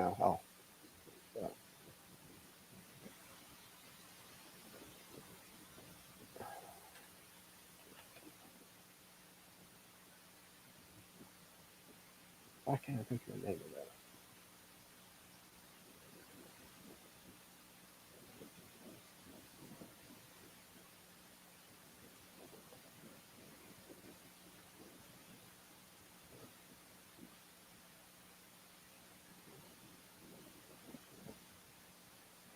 It's called Baalbek. I'm sorry, but there's clearly Roman ruins built on top of a pre-existing megalithic site. Right. Let me find the Okay. block, because the blocks underneath are, and that's how you find it throughout history. There's been other civilizations built on top of, because you can tell there's a drastic difference between the megalithic blocks underneath than the what's built on top of it. Let me find it here. Let's see. Let me see if I can find that.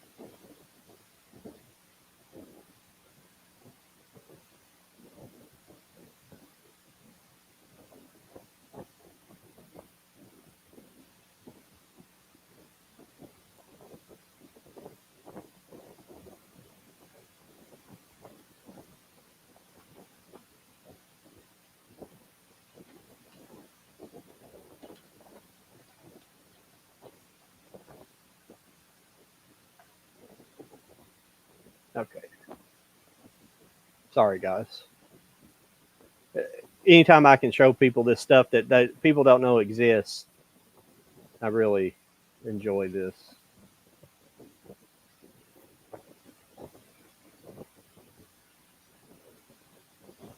No, I'm into all kinds of different stuff.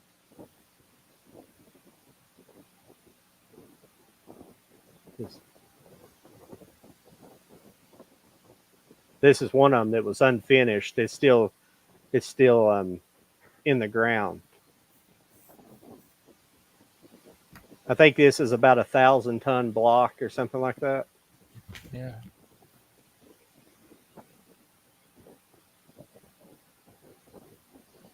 I'm trying to find the picture, but here's one of them placed. You can see the size of the person, but that's one Yeah. of them that's actually placed in the.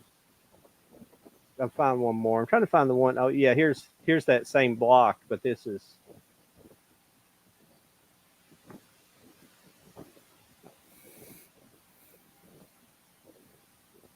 Not sure if I've seen this place before.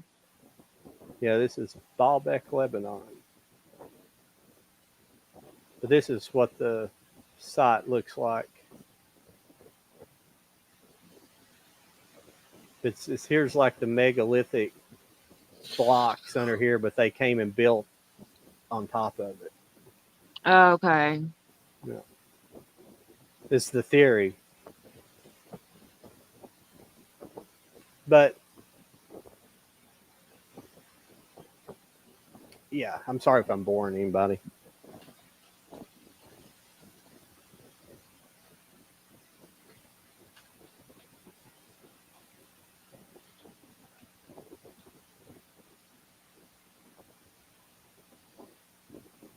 But here's Skobekli Tepe that was supposedly, this is supposedly in the range of 12,000, 9 to 12,000 years ago.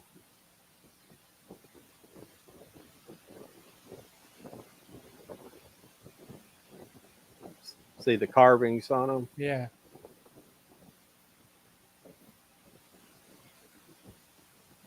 And these sites are evidently everywhere, like because Karahan Tepe. These pictures are over. They actually have a dome over it now, protecting it while they're doing the research there. But this whole hill, Gobekli Tepe means Potbelly Hill. That's what it means. And they intentionally buried the site. It was intentionally buried, and nobody knows why. Huh. But these pillars and stuff, they all have, and a lot of this stuff, like see these, they call them handbags right here. Yeah. You can find those all over the world. Huh. Oh, but just to finish out the night, I had that question up. What was the opinion the worst sex scene in the movie? The worst I've ever seen I apologize. We got off on a tangent there. I had to show them. I've tried not to do that anymore, but you get a variety show here. The worst sex scene I think I seen, it was almost like a joke, was in the movie uh, Mitchell, the Joe Don Baker movie. Oh my gosh, that movie. In the middle of like, is that It's Linda Evans in the movie. Yeah, it was Linda Evans. Joe Don Baker. Yeah. Mitchell. Mitchell. Well, the scene starts out with like when he was, I think it's where he offers her a beer. And it might be a different scene, I'm sorry. But there's one scene where he offers her a beer and he's like, do you want it in a glass? And then he spills it all over, trying to give her a glass of beer. And then his gun, like there's a scene where it's like a little pullback shot and his gun like slides down his pants. It's like his dick's getting hard or something. But it's like his gun slides all the way down through his pants. And it's like this. But the sex scene's horrible. It's like, it's just them rolling around. But then in the middle of it, for no reason at all, he picks up an old thing of like a beers, like what's that called? The plastic where you pull them off with the tab. What's that called? Oh yeah, I don't. Yeah. But he picks it up by there, and there's like 2 beers. But he picks it up with his feet in the middle of it. It's like, what in the hell is going on? And when they did that on, I think it was on Riff Tracks. They focused in on there's a jar of baby oil on the table, and they were like, "Oh, baby oil!" Just imagine Joe Don Baker with baby oil. Yeah, that's the last episode on Mystery Science Theater with. Oh, it was Mystery Science Theater. Yeah, with Joel. It was his last episode. Oh my gosh. Yeah. Oh yeah, that is. Yeah, I actually have that. I have that Mystery Science Theater episode. My favorite line from that is like, it's so random, and if you didn't watch football in the 80s, you wouldn't know. And he goes, "Hey, is that Al Noga?" That still just like makes me laugh because they're based in Minnesota and they're Vikings fans. Yeah. So it just, I watched that a couple months ago and I just was roaring laughing. It's so bad. It's so bad. For the worst scene, I'm just going to go with the most disturbing I have ever seen in my life. And that is, of course, I forget the name right when I'm about to say it. Okay, give me a second. Sorry. What is it called?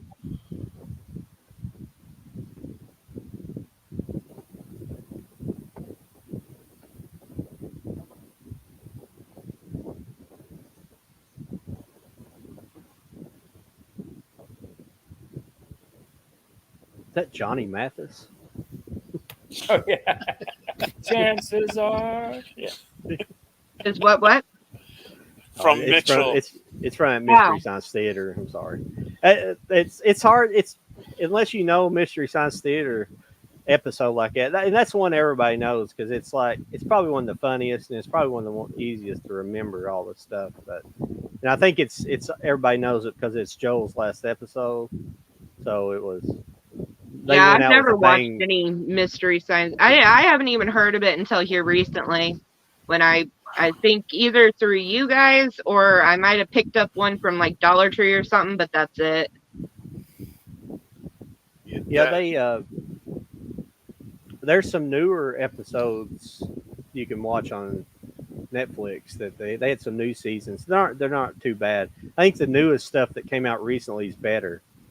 They had a season that came out it's been about a year and a half ago now, but they were a little bit better than those first episodes because they actually, believe it or not, a lot of people are like, oh no, they're going to bring a girl on there and do that, and she was actually pretty funny because they have another female that does one of the robots' voices. Yeah. But you have a mix between different crews, and Joel comes back and does an episode or two. It was pretty good. Yeah, I saw Joel in live in person when he did his so-called retirement tour, because he's not retired. Right. At Rutgers, my son and I went to see the live performance of, and it was No Retreat, No Surrender. Oh, that's martial so arts movie. Was I found the name. Hilarious. Sorry, Dead Girl. Oh, Dead Girl. Dead yeah. Girl. Dead Girl from 2008. Yep. That's Now disturbing. there are, in my opinion, that was the most disturbing movie with all the scenes and stuff that I have ever personally seen. I don't know why, because there are other scenes, like again in like Last House on the Left, I Spit on Your Grave, that are technically more brutal to a certain degree, but there was just something so undeniably just unhinged, just disturbing, and I don't know, fucked up about the dead girl in those scenes that it was horrible to watch. Yeah, it was gross. So that is the worst in my opinion. So just be warned, especially women, with that movie because of those scenes. So And what was even more traumatizing about it was her eyes kept on moving the whole time. they were what? Her eyes were moving the whole time. Exactly, that's what I mean. Yeah, that when Yeah. you were raping her. No, it's on a whole different level. Like I said, it's just I don't know why exactly, because it's not like she fights back, spoiler and everything, but she's conscious. She knows what's going. I actually got a screener copy of that from I think MVD when they allowed me, because you have to have like this like big ass channel to review movies for MVD, you know. Yeah. But No, I got mine off a Hamilton book because I mean honestly I like disturbing movies. I want to be shocked. I want to be, because it's not hardly any horror movies do that for me. I still love them though, but I want to feel something. And I actually gave that away. I was like, I ain't never gonna watch that again. Right. That's for me. What- That's like a one-time thing. Yeah. Yeah. yeah. There was another one that I got from them that I actually gave to Brian, the horror punk. Mm-hmm. It was something Broken Record, Black Record, where she was like a sex slave whenever this music played from this record. Hmm. And it was like, okay, I watched it, and I said, here you go. Do you want it? I had no time for that kind of stuff. No, I got like this entire like 3-page, 4.5-page list of disturbing movies. They're from all over, everywhere. Certain people have said it. There's a list, couple of lists online, and some in my own opinion, I say. So I don't have very many of them, not yet, but I just got one from Brian on Whatnot, that Irreversible. Oh, okay. Got that for $1 or $2, actually $2. When he did his horror show. And Hamilton Book has the DVD and the Blu-ray for the same price, $21.95. So as soon as I saw that, I was like, oh my fucking God, I've been wanting that for my disturbing movie list. So finally got it for $2. I was so excited. Yeah. Once you get on Whatnot, Dan, we'll tell you the couple places to go to, especially this Brian guy. It's just him and his wife. They're down in Florida, and they buy like new movies basically every week, and they sell them for $1. Mm-hmm. Oh, sorry. Go ahead. No, I was just gonna say they have like I think tomorrow, Katie, they have a horror night. Oh, okay. And then Saturday they have. See, that doesn't like interest me. The other ones, I just want like basically like common titles. That's how I got Less Than Zero from them for $1. So yeah, I got the Graduate and Police Story 1 and 2 Criterion. Graduate for $2 and the Police Story for $3. Whoa. Yeah. Yeah. Yeah. I got that about 6 months ago. Police Story 1 and 2. Paid a little more than $3 for it. Yeah, I was thinking of you because he even had like a lot of the other night he had a lot of Jackie Chan stuff on there that like That's nobody was basically grabbing. Hmm. I think he had Street What? Fighter. It was I'm gonna have to get off here soon, but I was wanting to see what you, because I saw a post this week how Sony, I don't know if it's real or not. It looks like it might be, but how Sony is going to stop. Oh yeah, making stop selling. Blu-rays. I saw that on Instagram. It's supposedly the comments were saying that it's only the blank discs, the DVD R and Blu-ray R that you can record off of. Okay. I don't It's know if just- that's true or not again, because I heard too that Sony's supposed to be taking over the physical media releasing for Disney. Okay. That they're going to be Yeah. releasing all the stuff that Disney doesn't. They don't care. Disney doesn't care about physical media anymore, and fuck Disney anyways. Yeah. But Sony's supposed to be taking over all of that. So hopefully that is all that they're doing, is they're just going to stop doing the blank discs.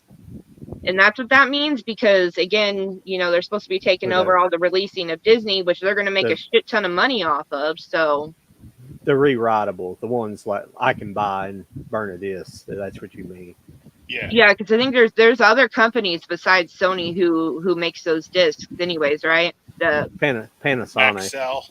yeah, Panasonic, and yeah, that's yeah, Verbatim.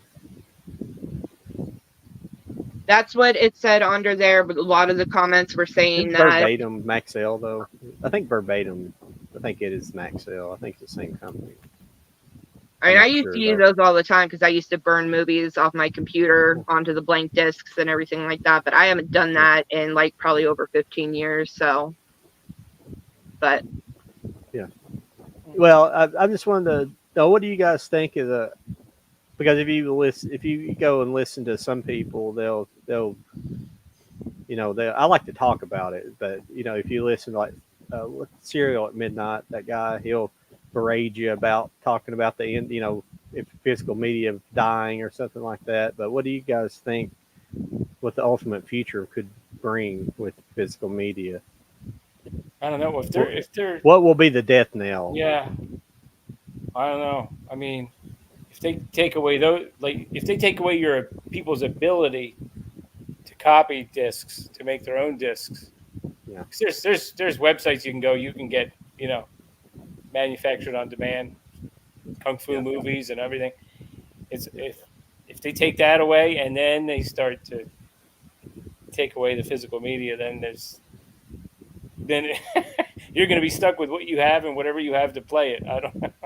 Yeah. But I don't think that's going to happen. Like, well, I think Yeah. it seems like if it's just Sony who's getting out of it, it's just like how Best Buy stopped selling movies. This is just one company getting out of the burnt discs. So, I don't think it'll be the end, at least hopefully not, or whatever. Maybe Sony just wants to stop that part because they're going to be, now they're taking over the Disney part. And so, and there's a lot of people who are doing like the Star Wars shows on MOD and all that kind of stuff. So maybe they just want to take control of that. And that's why they want to stop making the burnable discs. I don't know. It's just, everybody, me included, of course, was freaking out when Best Buy said they were going to stop making physical media. And I was like, oh my God, are you kidding me? This is a huge blow for physical media. But really, fuck Best Buy, and it really hasn't done much damage. Walmart's kicking ass with these steel books and everything. And, it hasn't really hurt me much like I thought it was going to with Best Buy stopping. So, I mean, I don't know. That's my personal opinion. Well, I actually think what's hurt the physical media? Sorry, Kenny. Okay. What's hurt the physical media with the Blu-ray is gaming's went away from. That's why Sony wants to move away from it, because they were making everything downloadable. All your games are downloadable now. You can even buy a PlayStation that don't even have a physical drive. On the PlayStation 5s, you could buy one. I think maybe in the 4s that you could buy either just a system with or without a Blu-ray drive on it or a 4K drive, whatever they run now. I think they just still run Blu-rays, but that would influence heavily what they're doing because the gaming industry is way bigger than the movie industry. Well, Yeah, no, that's actually probably true, especially because the younger generation is more probably on games than movies. Sony's end. But see, the thing is like who can, who can, they might even be willing to sell their equipment for some other company to, keep manufacturing. Who knows? Sony probably not because the Japanese are just kind of like that. They don't like to get rid of their technology. Like Nintendo, they're like notoriously bad about copyright and stuff like that. So it's, I don't know. I was just watching some guy's video who was talking about, because there are Sony TVs, there are Sony players, there's, Sony has a foot or a hand, whatever, in almost everything that has to deal around movies. They make speakers, all that kind of stuff. And then with them doing this Disney deal, this is before I read that article about the burned discs and stuff, that they're going to make a ton of money off of this deal. They essentially Disney created the Blu-ray player, didn't they? Sony's were the first Blu-ray player, at least, or they're the first. I don't know if they developed the technology, but they were the first company to manufacture Blu-ray players. Oh, okay. I did not know that. Yeah, they came out in the PlayStation 2 or 3. Came in the PlayStation 3. Oh, okay. Yeah, had a Blu-ray player, and that was the first place you could get a Blu-ray player. Yeah. Okay. Well, that's what won the Blu-ray versus HD DVD war, was that they released it in the PlayStation. Okay. Yeah. Well, I don't know. Just everything's just, I don't know. I mean, I really don't know. I personally don't use them, so I just didn't think about all the ramifications of everything else. But I mean, yeah, it could. Yeah. I don't know.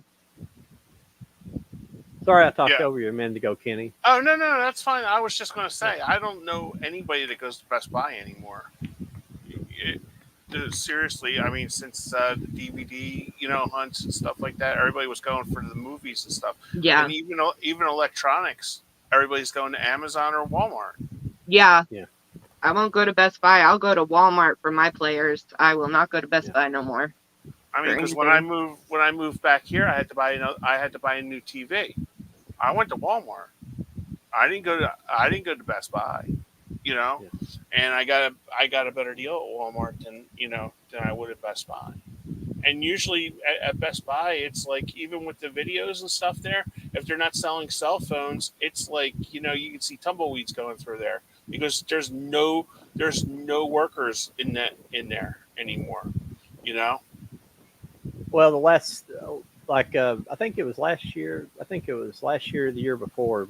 My grandmother's house, it got struck by lightning and it ruined both of her TVs. So we had to replace her TV. So me and my dad went. I think we went to Best Buy first, and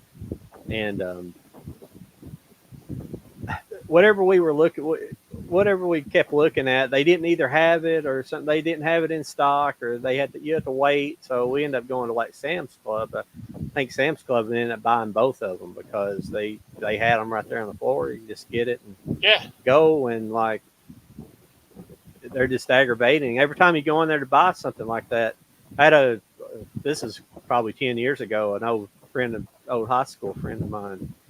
He was talking about how he went over there to buy TV, and he looked on his phone and it said it's in stock, and he got over there. They said, well, we don't have this TV. And he said, here, he showed him his phone and said, here it shows that it's in stock. And they went back there and found it. And it's like,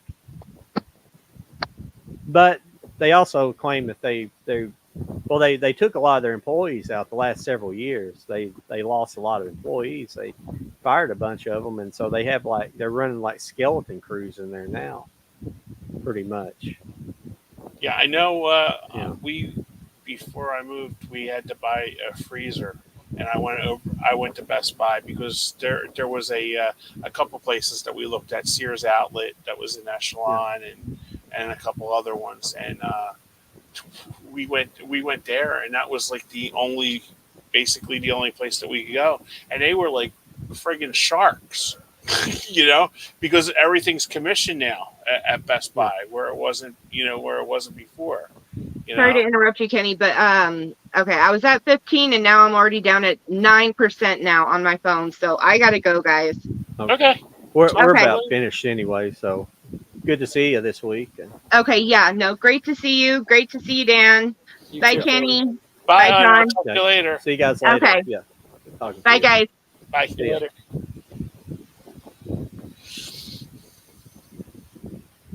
Yeah, Well, so- fellas, I'm about to the end too, because I've got to go take medicine. Yeah, that's why I had to come upstairs. And put a fan on me. Yeah, I'm sorry. I got off on that one tangent about that stuff I got talking about. It's just some of that stuff's kind of fascinating to me. It's all good. We got off movies, so hopefully you can come back I don't know if were you kind of, Dan, were you kind of wanting to, if you want to, you can do it every week with us. But Yeah, that would be great. when you're available to do it, if you're not available, because that's Okay, how it yeah. is with all of our people. We For- have more people than this, but they come in and out. Yeah. For July and August, my daughter is actually down at her house in Maryland. Yeah. That's where my wife is now. So sometimes she needs help with the granddaughters. It's kind of it's Mhm. kind of like week by week. It's like a week by week deal. So Well, that's no problem. That's how it is. Yeah. So yeah. So Lauren like if I'm does that, around, then- if I'm around, sure, I'll jump on. Yep. and Jody's on here with me now too. So he wasn't able to come. He had he's going on a trip this weekend. He had to get his family ready. He's got like 20 kids too. So Yeah. No, I'm joking. I think he's got like 3 or 4. But Yeah.